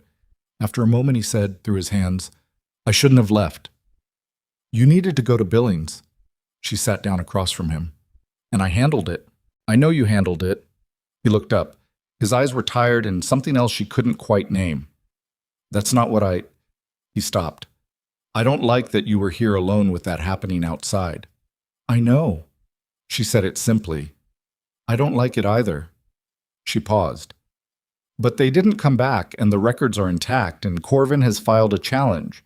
We're not in a worse position than we were 4 days ago. We're in a more dangerous one." "Yes," she said. "We are." She met his eyes. "So we need to figure out what happens when they come back. Because they will." He looked at her across the table. Outside the window, the last light of the day was going out behind the mountains, and the ranch settled into the dark with the particular heaviness of a place that has been tested and is waiting to see what comes next. "All right," he said. He straightened. The tiredness was still there, but the other thing was there too, that steadiness she'd come to rely on, that had been there on the street in February and had not left. "Let's figure it out." Corvin's challenge sat in the county records office like a splinter, small, irritating, impossible to ignore. Clara knew this because nothing happened for 11 days after Cole returned from Billings, and in her experience, when men like Harlan Stokes went quiet, it was not because they had reconsidered, it was because they were reorganizing. She used the 11 days well. She wrote everything down, as she always did, but now she wrote it with a different purpose. Not just a record for themselves, but a document that could be handed to someone else if something happened to them. The full timeline, beginning with the agent's first visit in March, running through the fraudulent survey filing, the nighttime riders, the bank's pattern of behavior under wrench. She made 2 copies in her clearest hand. One she kept in the notebook, one she sealed in an envelope and gave to Audrey Fenn in town, with instructions to hold it, and, if she heard nothing from Clara within 30 days, to take it to Corvin in Billings herself. Audrey took the envelope with the expression of someone who understood exactly what was being asked. "You think it'll come to that?" "I don't know what it'll come to," Clara said honestly. "I'd rather have it and not need it." She also talked to the Hendersons and the Okafors about what had happened, the writers, the survey, the challenge. Ruth Okafor came out to the ranch the following Saturday with her husband James and sat at the kitchen table while Cole walked James around the property, showing him the approach routes and the angles and the places where you could see the yard from cover. Ruth watched Clara wash dishes and said, "You're thinking about lines of defense." "I'm thinking about a lot of things," Clara said. "James was in the war. He thinks about those things too." Ruth accepted a cup of coffee. "We're 4 miles away. If something happens in the night—" "I know." Clara set the cup down. "I'm not asking you to come running. That's not a reasonable thing to ask. I'm offering." "I know you are." She looked at Ruth directly. "What would help is if something happens and Cole or I need to get word out. If we could leave a message at your fence post and know someone would check it." Ruth considered this. "James checks the east fence every morning before sunup." That's what I'm asking for. Ruth nodded once. Then you have it. The practical shape of their vulnerability became clearer the more she thought about it. The ranch sat in a slight depression between two low ridges, which meant it was sheltered from weather, but also meant that anyone approaching from the north or west could get within a quarter-mile before being visible from the house. The barn was 50 yards from the back door, far enough that you couldn't watch it and the front yard simultaneously. Cole had 3 rifles and a shotgun and was a decent shot, better than decent at mid-range. Clara could manage the rifle as she'd demonstrated to herself on the night of the riders, though she had no illusions about how she'd hold up if the situation became complicated. Noah was the piece of the problem she couldn't solve to her satisfaction. She sat with it for 3 days before she said anything, and then she said it to Cole at the end of a day when the light was flat and gray and they were both tired. If something serious happens, she said, something that goes beyond what we can manage, Noah needs a place to go that isn't here. Cole was quiet for a moment. The Hendersons, Walt and Helen. I already thought of them. She paused. I want a plan. Something Noah understands so that if we tell him to go, he doesn't argue and doesn't hesitate. Cole looked at the table. He didn't like it. She could see that. Not because the logic was wrong, but because the necessity of the logic was what was hard. Planning for your child to run meant acknowledging the thing you were planning against. I'll talk to him, he said. We should both talk to him. They did, that evening, sitting with Noah at the table after supper with the directness that Noah had always responded to better than softening. Cole told him, there were men who wanted the ranch and were willing to do things to get it, and if something happened, if Clara or Cole told him it was time, he was to take Dolly from the paddock, because Dolly was the gentlest horse and knew the roads, and ride straight to the Hendersons without stopping, and he was to do it without arguing and without looking back. Noah listened to all of this with the gravity he brought to everything important.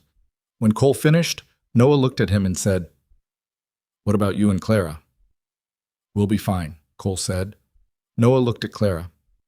We'll handle it, she said, which was not the same as fine, and they all knew it, and Noah was sharp enough to know it too, but he nodded and accepted it the way a child accepts things when the adults around them are being straight with him, even when the straight answer isn't reassuring. Okay, he said. Then, Dolly's slow. Dolly knows the road, Clara said. That matters more. He accepted that too. 8 years old and already learning that reliable was worth more than fast. She thought he'd make something of himself, this boy. She thought that almost every day now. The escalation came on a Thursday in May, just past dusk. Cole was in the barn finishing the evening feed when Clara, in the kitchen, smelled smoke. It was faint at first, the kind of faint that makes you think you're imagining it, that makes you go to the stove and check the burners. The stove was fine. She went to the back door and opened it, and the smell was stronger and came from the direction of the east pasture, where the hay was stored in a long wooden structure Cole had built the previous summer. She didn't run. Running was for when you had somewhere specific to go. She went to the barn first because Cole was there and because together was better than separate. She pushed open the barn door and said, flat and clear, the hay barn is burning. Cole came out of the stall with a bucket still in his hand. He looked at her face and then he dropped the bucket and moved. The hay barn was a structure about 40 yards east of the main barn, low and long, full of the winter hay he'd cut and stored from the previous fall. By the time they reached the yard, they could see the orange line at the base of the far wall. Not a structure fire yet, started at the outside and recently because the wall hadn't caught fully. Cole grabbed a water barrel he kept near the east fence for exactly this sort of reason, and Clara grabbed a second, and they ran. They got there in time to beat it back, barely, and not without cost. Cole's forearm caught a streak of heat along the top that raised a burn the length of his hand. Clara's right boot caught an ember and she spent 3 minutes with her foot in the dirt stamping it out. But the structure didn't go. The wall was scorched badly, but it held, and the hay inside was intact. They stood there afterward in the dark and the smoke, both breathing hard, and Cole looked at the burn marks on the wall and said, that was set. I know. They wanted us out of the house. He turned to look at her. In the dim light, his face was flat and certain. If we're out here dealing with the fire... She was already moving back toward the house. Noah was inside, and the front door was on the far side of the building. She came around the side of the house at a near run and stopped. There were 2 men at the front porch. One was at the door. not knocking, working at the lock with something, and the second was standing back in the yard keeping watch. Clara had the rifle. She'd taken it when she'd gone to the barn, because the smell of smoke had already told her this was not an accident, and she'd been right often enough that her instincts were worth following. She raised it. "Step away from that door," she said. The man at the door turned around. The man in the yard turned around. They both looked at her, and the one in the yard reached for his belt. "Don't," she said. She was 15 yards away from the nearer one, 20 from the other. Her hands were steady in a way she didn't entirely understand and had stopped questioning. The rifle was up, and she had a clear line on the man in the yard, which he appeared to understand. He took his hand away from his belt. "The woman at the door, inside that house, is 8 years old," she said. That was not true. Noah was 8 and a boy, but it didn't matter. "You come to this property again and I will shoot. Do you understand me?" The man at the door looked at the man in the yard. Something passed between them. Then they walked off the porch and went through the yard gate and disappeared into the dark beyond the paddock fence. She heard horses after a moment moving away north. She went inside with her heart going hard against her ribs and found Noah standing at the top of the stairs with his boots on and a look on his face that said he had been about to do something, possibly something she wouldn't have approved of. "Are you all right?" she said. "I heard them at the door," he said. "I was going to—" "I know what you were going to do." She exhaled slowly. "You would have gotten in the way. I needed them to think you were a little girl." He stared at her. "You told them I was a girl?" "I needed them worried about what they were doing. It worked." She went to the bottom of the stairs and looked up at him. "Cole's coming. The hay barn is all right. Go back to your room." He stayed where he was. "Clara." "Yes." "You weren't scared." She thought about her hands against the rifle, steady in a way she still couldn't account for. "I was scared the whole time," she said. "I just didn't let it move me." He thought about that with the specific consideration he gave to things he was filing away. Then he went back down the hall. Tourette's. Cole came in 5 minutes later with smoke on his jacket and the burn on his arm, and looked at Clara's face and at the rifle in her hands and said, "Tell me." She told him. He listened all the way through without interrupting, which was one of the things she'd come to depend on in him, that he could receive bad news without immediately needing to put his response on top of it. When she finished, he sat down. He pressed the heel of his hand against the burn on his arm, not making much of it, which meant it hurt. She went to the kitchen and came back with a wet cloth and a strip of bandaging and wrapped it while he sat there processing what she'd told him. "They're going to come back with more," he said. "Yes." "What we did tonight, turning them away at the door, putting out the fire, that's not enough for next time." "I know it." She tied off the bandage. "Corvin's challenge is still working through the county. If we can get to a hearing, how long?" He said 4 to 6 weeks when Cole filed. It's been 2. She looked at him. "If we can hold another 4 weeks." "They're not going to give us 4 weeks. Cole looked at the wrapped arm. "Stokes knows the challenge is working. He's running out of legal options, which means he's moving to the other kind." She sat back. The lamp between them threw its narrow circle, and outside the night was fully dark and entirely quiet, in the way of a quiet that might mean nothing, and might mean men regrouping beyond the tree line. "We need to send word to Corvin," she said. "Not a letter. Someone going in person, tomorrow. We need him to know what's happening out here. If there's any way to accelerate the hearing, I'll go." "You can't leave again." He looked at her. "Last time you left, 3 riders came to the paddock fence," she said. "This time they sent 2 men to the front door." She kept her voice level. I'm not saying I can't handle it. I'm saying we should both be here." He was quiet for a moment. She watched him work through it, the impulse to go, to act, to put himself between the problem and the people he was responsible for, running up against the logic of what she was saying. "Walt Henderson," he said. "Walt can go to Billings. He's got a working ranch." "He's got 2 sons," she said, "and he told you at the meeting that if you needed anything—" She looked at Cole steadily. "Let him mean it." Cole exhaled. "I'll ride over in the morning." "Tonight," she said. "Go tonight. Come back before it's full light." She paused. "I'll be here."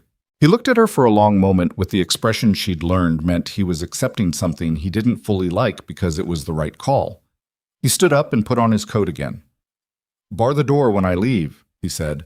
"I was already going to." He stopped on his way out and turned back and looked at her, and in that moment, with the smoke still in the air and the rifle on the table and the burn wrapped on his arm and the long night ahead, what he said was, "You're the bravest person I've ever known." She would have objected to that because she didn't feel brave, and bravery felt like the wrong word for whatever it was she'd been running on tonight.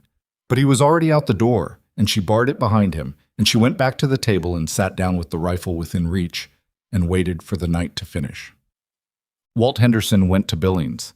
He went the next morning, early, having listened to Cole for 20 minutes in the pre-dawn dark outside his house, and then gone inside and told his wife and come back out with a coat and provisions and a look that said he'd settled something internally. He left his 2 sons, both grown, with instructions to check on the Barrett Ranch twice a day. This was not what Clara had asked for, and it was more than she'd expected, and she accepted it without argument. The days that followed were the tightest she'd ever lived through. Not frantic, the work continued, the laundry continued. Noah went about his routines with the focused practicality of a child who has been told what is happening and has decided to be useful. But there was a quality to everything, a heightened attention, like the feeling before a storm that makes every small sound significant. Cole worked the property with one eye always on the ridge lines. He had the Okafor boys come and repair the scorched wall of the hay barn, which required 3 days of work, and he stayed near them the whole time. He was sleeping light, she knew. She heard him sometimes in the early morning, moving through the house, checking. She heard it one night and got up and found him at the front window. "Anything?" she said. "No." He didn't turn around. "Can't sleep." She stood beside him. The yard was pale in the moonlight, empty, the paddock fence throwing long shadows. "Cole, I keep thinking about Noah on that road to the Hendersons," he said. "Alone at night. Whether Dolly's fast enough. Whether—" He stopped. "He'd be fast enough," she said. "He'd be fine." "You can't know that." "No," she said. "But I know he's more capable than we give him credit for." She looked out at the yard. "He held the rail timber for 40 minutes when I was fixing the porch. He didn't move, didn't complain, just held it. He's steadier than he looks." Cole was quiet. Then, "He told me yesterday that he wants to be a lawyer." She looked at him. "When did he say that?" "Yesterday morning, in the barn, out of nowhere. He said he wants to understand how laws work so that people like Stokes can't do what he's doing." Cole turned from the window. His face in the moonlight was tired and complicated and something else. "He said he's been watching you write everything down. He said he understands that's how you fight." Clara held that for a moment. "That's a good reason to be a lawyer," she said. "Yeah." Cole almost smiled. "It is." They stood there together at the window a while longer and then went back to their respective sides of the house, and neither of them slept well. And in the morning, the ranch was still there, and the fence lines were uncut, and they started again. Walt Henderson came back from Billings on a Friday. He came to the ranch directly from the road, his horse tired and his face carrying news that he hadn't yet sorted into good or bad. Cole brought him inside and Clara poured coffee, and they sat at the table where so many important things had happened in the past few months. "Corvin filed an emergency motion," Walt said, "based on the evidence of intimidation and the arson attempt on the hay barn. He's asking the federal land examiner to take jurisdiction." He wrapped his hands around the cup. "The state land board has also flagged Stokes' operation. Turns out you two aren't the only ones who've been writing things down. There's a rancher up near Flathead, name of Mace, who's been documenting for 8 months. His records and yours together are enough for a formal federal inquiry." Cole leaned forward. "How long?"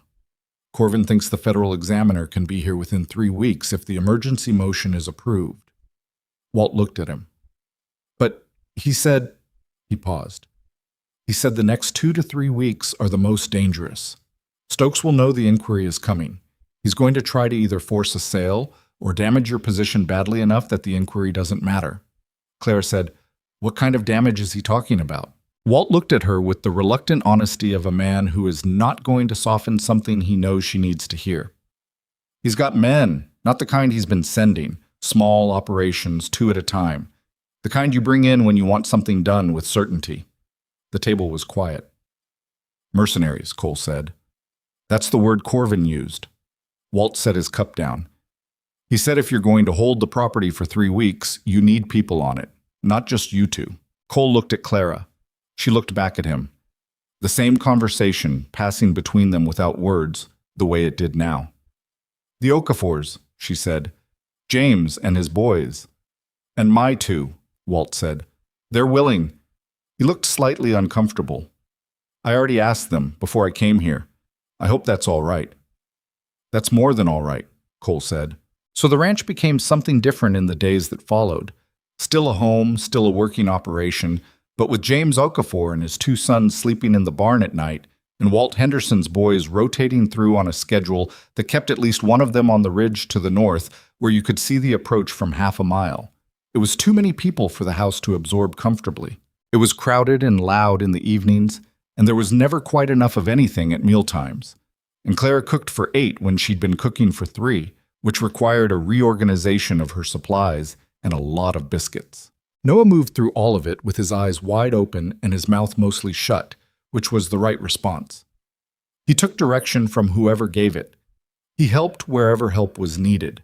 He was 8 years old and he was holding up better than some of the adults, which was either a credit to his character or a testament to how much the past year had prepared him for difficulty, and probably both. The attack came on a Tuesday night 3 weeks after Walt's return from Billings, in the hour before dawn when the dark is thickest and the human body is at its lowest. They came from 2 directions at once, north and west simultaneously, which told Clara they'd been watched and the approach routes mapped. 6 men that she could count, though in the dark and the confusion the number was uncertain. They came hard and fast, no pretense this time, and the first shot came before they'd cleared the fence line and shattered the window of the front room. What happened in the next 20 minutes was not clean or heroic, and did not feel like anything she'd imagined when she'd tried to prepare for it. It was loud and chaotic and frightening in the specific way of real violence, which has none of the orderly progression of anticipated danger. Glass in the front room. 2 of James Okafor's boys at the north fence, one of them firing and one of them down. Not dead, she learned later, but hit in the shoulder and out of the fight. Cole at the back window calling positions to Walt's oldest son, who was at the barn corner with a clear angle on the west approach. Clara at the top of the stairs with the rifle, because the top of the stairs was the highest ground in the house, and because Noah's room was at the end of that hall, and she was not going to allow anyone to come up those stairs. Stay in your room, she'd told Noah when it started. Stay down low and don't come out until I or Cole tell you. He had looked at her with those serious eyes. Okay, he said. Just that. The man who came through the front door had broken the lock somehow. Or the lock had already been damaged on the night the 2 had come before and she hadn't known it. He came through the front door and Clara was at the top of the stairs, and she fired once over his head, which was a warning, and he stopped. Federal examiner is on his way, she said. Her voice was shaking slightly. She didn't bother trying to hide it. This property is part of a federal land inquiry. You are currently committing federal offenses. Put your weapon on the floor. He looked up at her. He was a large man, and she was a woman at the top of a staircase in the middle of the night, and the calculation he was doing was visible on his face. She aimed at the wall 6 inches to the left of his head and fired again. The next one is not a warning, she said. Put it down. He put it down. Cole came through the back door 4 minutes later, 4 minutes that felt much longer, and took the man in the front hall, and Walt Henderson came in behind him, and gradually the shooting outside stopped as the attackers either fled or were taken. The Okafor boys had held the north fence. Walt's son had held the west approach. The barn was intact. The house was damaged, front window gone, the door frame splintered, a long gouge in the kitchen wall from a shot that had come through the window, but it was standing. In the morning light, when the full scope of what had happened was visible and countable, Clara sat on the porch steps with her back against the post and her hands in her lap and let herself shake for about 5 minutes. Cole sat next to her and didn't say anything and didn't tell her she was fine, which was what she needed. Not reassurance, but simple presence. Noah came out and sat on her other side. He looked at the front of the house and at the men secured in the yard and at the damage to the door, and then he looked at Clara. "Did you tell them I was a girl again?" he asked. She made a sound that was almost a laugh. "No, you were too old for that to work." He considered this seriously. "Next time I should hide in the cellar." "There's not going to be a next time," Cole said. He said it with quiet certainty, not bluster. Noah looked at him. How do you know? Because the federal examiner arrives day after tomorrow, Cole said. And we have enough to bury Stokes with his own actions. He paused. And because I will not allow it. The yard was starting to fill with light. The neighbors were still there, some sitting against the barn wall with cups of Clara's coffee, some sleeping in the hay. James Okafor's shoulder bandaged, and his face dark with the anger of a man who has been hurt on someone else's behalf and is reckoning with it. They had come, all of them, and held, and were still here in the morning. Clara looked out at all of it, the damaged house, the people in the yard, the land running east and west in the early light, the creek somewhere beyond the ridge catching the dawn. And she thought, this is the thing that doesn't get said usually. That when something is worth keeping, you find out because you see what people do to keep it. The federal examiner arrived on a Thursday with a deputy and a notary and a leather case full of forms, and Clara sat at the kitchen table for 3 hours and answered every question and handed over the notebook and every copy she had ever made of every document, letter, and observation since the day she'd seen the Stokes agent ride up the road on a horse too good for his purposes. Harlan Stokes was arrested in Billings 10 days later. Aldous Wrench at the Meridian Territorial Bank lost his charter and was referred to federal prosecutors. 4 of the men who'd attacked the ranch were taken into custody. 2 more turned themselves in when the size of the case against them became apparent. The fraudulent survey was struck from the record. The Barrett deed stood, clear and uncontested, exactly as Clara's father-in-law had registered it in 1868 with a county surveyor who was 3 years dead and could not be pressured and had done his work correctly. That evening, after the examiner had gone and the neighbors had finally gone home and Noah was asleep, Cole came and stood beside her where she was at the kitchen window, washing the cups. Because there were always cups to wash, because life continued in its ordinary way, regardless of what had happened around it. He put his hands on her shoulders from behind, just rested them there, and said nothing. She leaned back slightly against him. Outside the window, the Montana dark was immense and clean, and the creek ran its course somewhere in the invisible distance, and the ranch lay around them in the night, damaged in places, standing in all of them, theirs. She thought, we held it. Not cleanly, not without cost, but they'd held it. That was enough. That was more than enough. That was everything. The repairs to the front of the house took 3 weeks. Cole fixed the door frame himself, working mornings before the day's other demands took over, measuring twice and cutting carefully the way his father had taught him, though he'd have been the first to admit his carpentry was functional rather than fine. The front window got new glass ordered from Billings, which arrived wrapped in newspaper and cost more than Clara thought was reasonable, but which she paid without complaint because light mattered, particularly in the long Montana winters, and she was done compromising on things that mattered. James Okafor's 2 boys came on 2 successive Saturdays and helped Cole replace the damaged section of exterior wall, and Clara fed them both days and sent them home with enough food for their families, which was the only currency she had for what they'd done, and which everyone accepted as sufficient without anyone making a speech about it. The gouge in the kitchen wall she left. Cole offered to plaster it over, and she said no, and he didn't ask why, which was one of the things she'd come to rely on in him. The why was simply that she wanted it there, not as a monument to anything dramatic. She had no interest in drama, had never had any, but as a plain reminder that the house had been tested and had stood, and so had the people in it. She was aware this was a strange thing to feel, and she felt it anyway, and the gouge stayed. What followed the federal examiner's departure was not a sudden return to peace. Peace, she'd learned, was not a condition that arrived all at once.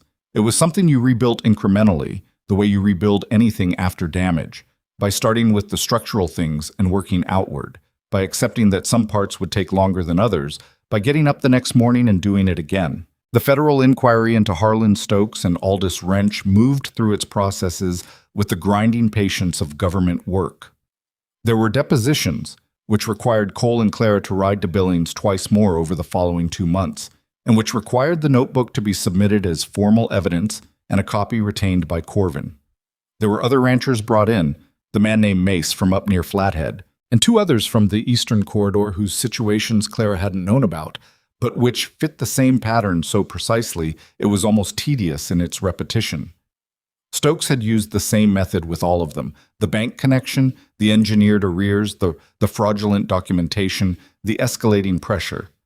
He'd simply never run into someone who wrote everything down from the beginning. Wrench lost his charter in July. Stokes was indicted on 8 counts in August, including land fraud and conspiracy, and the trial was set for the following spring. 2 of the men who'd attacked the ranch pled to reduce charges in exchange for testimony. The others waited in a territorial jail. Clara sat in on one deposition in Billings, beside Cole, across a table from a federal attorney named Marsh, who was thorough and humorless and excellent at his work. At the end of the session, Marsh closed his folder and said, in the way of someone stating a professional observation, "Your documentation made this case possible. Without the contemporaneous written record, we have pattern and circumstance. With it, we have evidence." Clara nodded once. "Did you know that when you started?" he asked. She thought about the first night she'd written in the back of the laundry notebook, after the agent had ridden away on his expensive horse. She'd been standing in the kitchen with a pen, writing down what he'd said word for word. She hadn't been thinking about federal cases.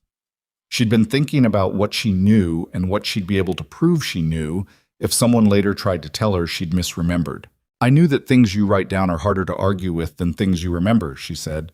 Marsh looked at her for a moment with what might, in a less contained man, have been something approaching warmth. "Mrs. Barrett," he said, "you should have been a lawyer." She thanked him and said nothing else. But on the wagon back to Harlan's Crossing, she thought about what he'd said, and she thought about Noah, who was 12 now and still writing things down in his own notebook. She'd given him one the previous year without making a ceremony of it, and who had announced with the calm certainty of someone who has already decided that he intended to study law at the earliest opportunity. "He meant it as a compliment," Cole said beside her. "I know he did." She watched the road ahead. "I was thinking about Noah." Cole was quiet for a moment. "He's going to be a good one." "Yes," she said. "He is. Time moves differently when you stop waiting for the threat." That was what Clara noticed first. Not the relief exactly, but the change in how days felt without the background calculation of what might come next. She hadn't realized, until it lifted, how much of her attention had been running a permanent low-level watch, the way a lamp burns down without you noticing until the room gets dark. With Stokes in a territorial jail and Wrench stripped of his position and the deed standing uncontested in the county records office, that watch stood down, and the days opened up. She planted the kitchen garden in the spring, properly this time, with intention. The previous year she'd cleared it and put in basics and been grateful for basics. This year she planned it. She got seed catalogs from Audrey Fenn's shop in town and spent 3 evenings at the kitchen table with them, and Cole came and sat with her, and they looked at the pictures of vegetables neither of them had much practical experience with, and debated whether squash was worth the space it required, which it was mostly, and whether she should try tomatoes this far north, which she should not, which she learned by trying anyway. The tomatoes failed entirely. The squash overproduced, the beans were excellent. She took notes. The laundry operation she wound down gradually over the summer, not because it wasn't profitable, it was, and had continued to be, and had grown to 12 regular customers, but because the ranch itself was demanding more, and because she and Cole had made a decision about the cattle operation that required her time. They were expanding, carefully, not recklessly. One borrowed breeding bull, one additional pasture brought under fence. The creek access that Stokes had tried to steal, now the basis of a proper water management plan that Cole drew out on paper over several evenings with the focused concentration of a man working a problem he finds genuinely interesting. She kept 2 laundry customers by choice. Mrs. Crane, the widow, because she was old and had no one, and Audrey Fenn, because Audrey had held the sealed envelope and checked on things in town and sent word when it mattered, and Claire repaid those things in the currency available to her. The Stokes trial in the spring brought an outcome that was, like most legal outcomes, neither as satisfying as she'd wanted, nor as disappointing as she'd feared. Stokes was convicted on 5 of the 8 counts and sentenced to 12 years. 2 of the counts were reduced on procedural grounds, 1 was acquitted. Wrench received a separate civil penalty and was barred from banking work in the territory for life. The men who'd taken part in the attack on the ranch received sentences between 2 and 4 years, depending on their involvement and whether they'd cooperated. Clara sat in the courtroom for the reading of the verdict, with Cole beside her and Corvin at the attorney's table, and a room full of people she'd never met who had nonetheless been shaped by what Stokes had done over his years of operation. When the final count was read, she felt not triumph, not the clean flood of vindication she might have imagined. Something quieter. The specific, unsentimental satisfaction of a problem addressed, accounted for, and recorded. It wasn't justice in the absolute sense. She'd long since stopped expecting the absolute sense. Gus Tolliver, who had sold at 60 cents on the dollar because Wrench had misled him about his loan terms, got a partial civil settlement that didn't come close to the value of what he'd lost. The family north of Flathead, whose fences had been cut 3 times, received an apology from the county that no one had asked for and which did nothing for the years of stress and the cattle they'd lost. These things were real, and they were not fixed by a conviction, and she sat in the courtroom with them plainly in view alongside the verdict and accepted that justice came in degrees, not absolutes, and that degrees were what there was, and they still mattered. She told Cole this on the ride home. "You're not satisfied," he said. "I'm satisfied about the deed," she said. "I'm satisfied that Stokes is going to spend years in a cell and that Wrench can't do to anyone else what he did to us and to Gus Tolliver." She paused. "I'm not satisfied about Gus Tolliver." Cole looked at the road ahead. "He's got the Henderson boys helping him try again. Walt's letting him use the North Pasture for a season." She looked at him. "He mentioned it last week," Cole said simply. "I didn't say anything because you were dealing with the trial preparation, and I didn't want to—" He paused. "I didn't want to add to what you were carrying." She thought about that. She thought about a man who, over the course of a year and a half, had learned to read what she was carrying without her saying, and to calibrate what he put down in front of her accordingly. It was not a romantic thing, exactly, or it was romantic in the specific way of people who have built something real together, where romance is not a feeling that visits but a practice that accumulates. "Thank you," she said. He nodded. They rode the rest of the way home in the comfortable quiet that was theirs. The ranch grew, not rapidly. There was nothing rapid about working land, which had its own timetable and very little interest in yours. But steadily, the way things grow when the conditions are right and the people tending them are paying attention. 2 years after the trial, they ran 3 times the cattle they'd had when Clara had arrived on that February train. 5 years after, they'd added a second water access agreement with the Federal Range Authority that Cole had pursued methodically through Corvin's office, documentation and patience being the only tools required, which was a lesson he'd absorbed from his wife and applied with quiet consistency. They had 2 daughters. The first, Eleanor, arrived 17 months after the wedding, in a difficult labor that lasted long enough for Clara to revise her opinion of her own pain tolerance significantly downward and then back up again. She was a solid, alert baby who grew into a child with her father's dark eyes and her mother's specific quality of attention, the kind of child who watches everything before committing to it. The second, a year and a half after Eleanor, was Margaret, which was Cole's suggestion and which Clara accepted with the plainness it deserved, because Margaret was a good name and the curtains were still in the front room and some things you simply carry forward. Margaret was nothing like her sister. She was loud from her first week and remained so, with strong opinions about everything from the temperature of her bath to the management of the North Pasture, which she was prepared to discuss at length by the time she was 6. She was going to be formidable. Clara saw it early and didn't try to manage it, just pointed it in useful directions when it seemed constructive and stepped out of the way when it didn't require her. Noah left for law school in Billings at 17.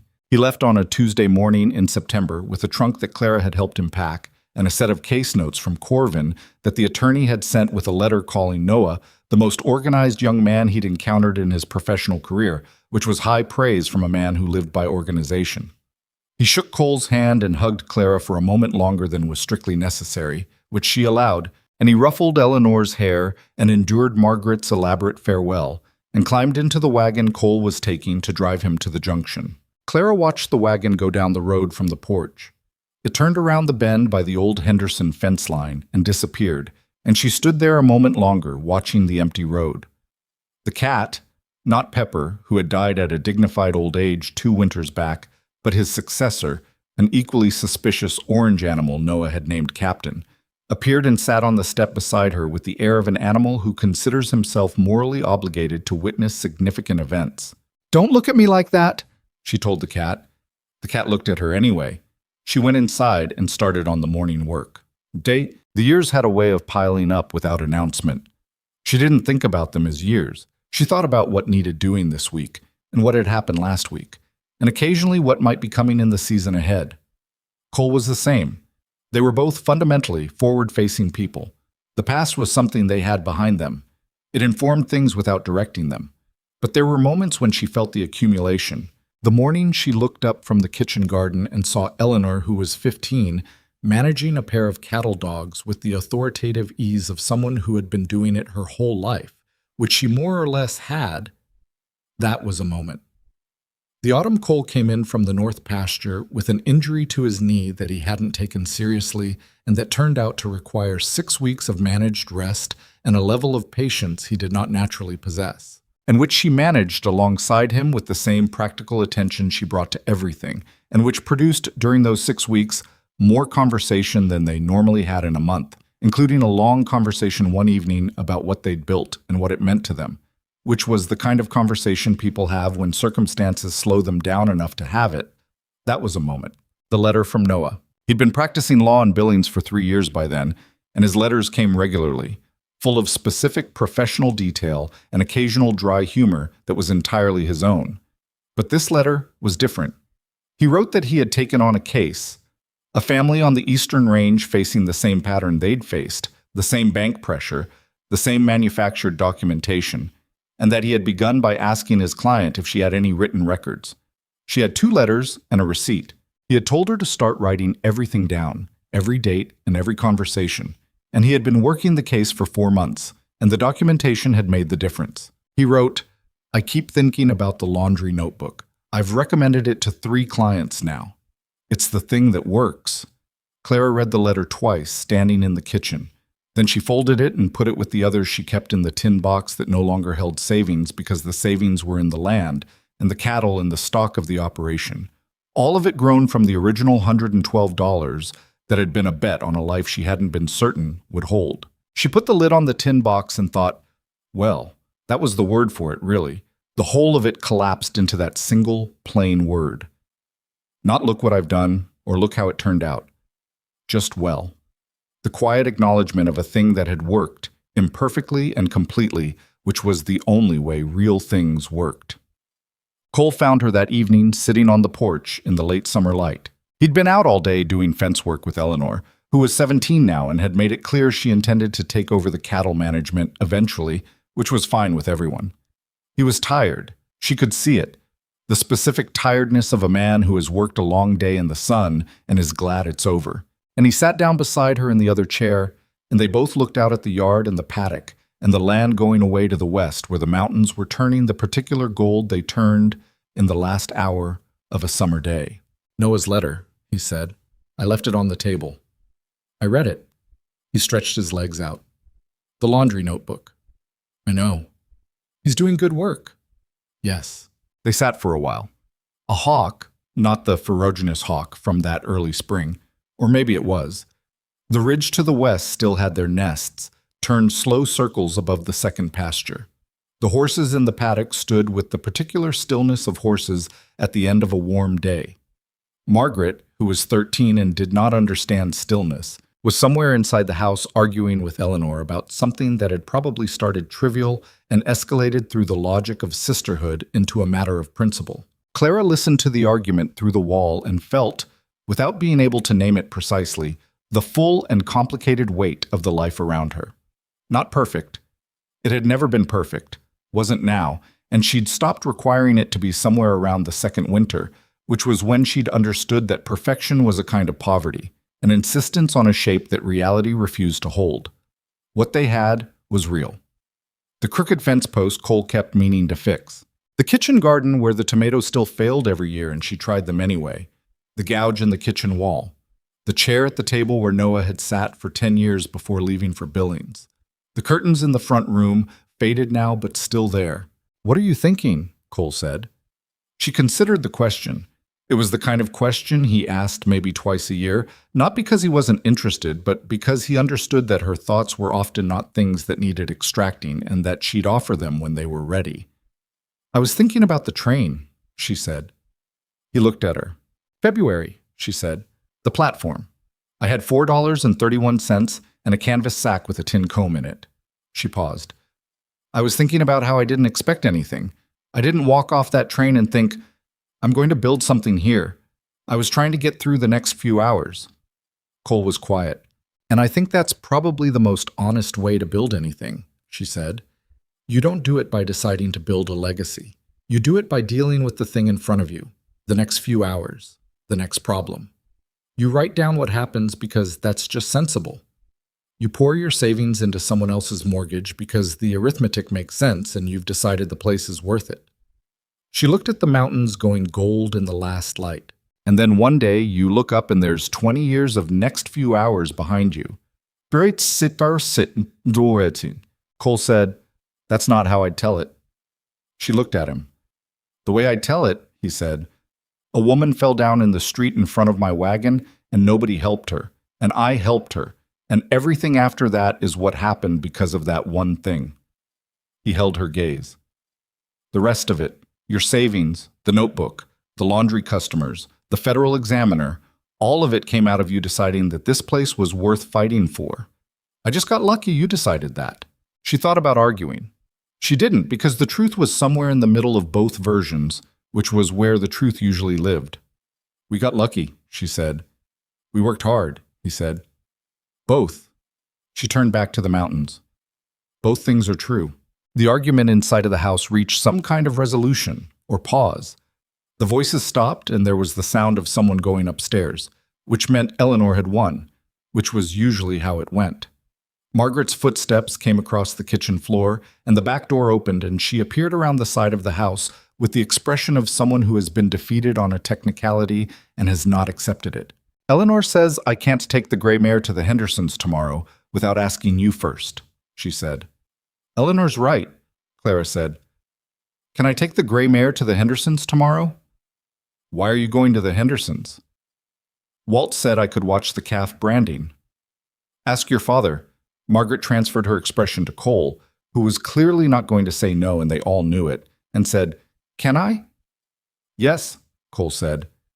Be there by 7. Margaret went back inside with the satisfaction of someone who has played one parent against the other successfully and knows it and intends to do it again. Clara watched her go and felt something that was not quite exasperation and was, underneath that, very close to joy. She's going to run this place someday, Cole said. Not the way Eleanor will. No, different way. He thought about it. Eleanor's going to manage it. Margaret's going to expand it somehow. I don't know how. She'll figure that out. Clara thought about a 13-year-old girl who argued about everything and was never wrong about what mattered. Yes, she said, she will. The light was going now. The gold was off the mountains, and the sky behind them was deepening toward the dark blue that preceded Montana night, the particular shade that Clara had no name for when she arrived, and had since come to know as reliably as her own reflection. The creek was running. She could hear it faintly, the sound carrying on the evening air, and the horses had moved to the far end of the paddock where the grass came in thicker near the east post. She thought about a platform in February, a canvas sack, $4.31. She thought about a written contract on a kitchen table, 2 signatures, 2 copies. She thought about a notebook full of laundry accounts and dates and things people had said that they later wished they hadn't said in her hearing because she wrote them down. She thought about Noah at the Billings deposition table, 12 years old with serious eyes, watching a federal attorney hold up a notebook as evidence. She thought about the letter he'd sent with the laundry notebook in it, and the family on the Eastern Range who was now writing everything down because her son, her nephew, her son, both things at once, because some relationships don't fit neatly into one word, had told them to. She thought about Eleanor with the cattle dogs, and Margaret arguing about gray mares, and the gouge in the kitchen wall, and the curtains that had been Margaret's, and were now just the curtains because that was what time did to the things you kept. She thought about all of it, briefly, and without sentiment, the way you look at something you know well, not with the startled wonder of something new, but with the quiet recognition of something that belongs to you, and that you belong to. She didn't say any of this. Some things say themselves better in silence. Cole reached over without looking at her and put his hand over hers where it rested on the arm of the chair. He didn't say anything either.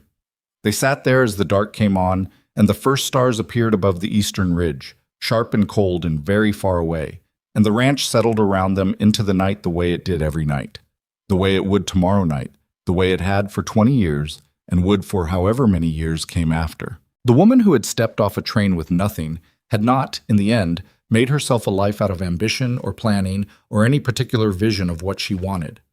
She'd made it out of the same material everything real is made from, the next decision, and the one after that, and the willingness to stay when staying was hard, and to fight when fighting was necessary, and to write things down so that the truth of them wouldn't be lost.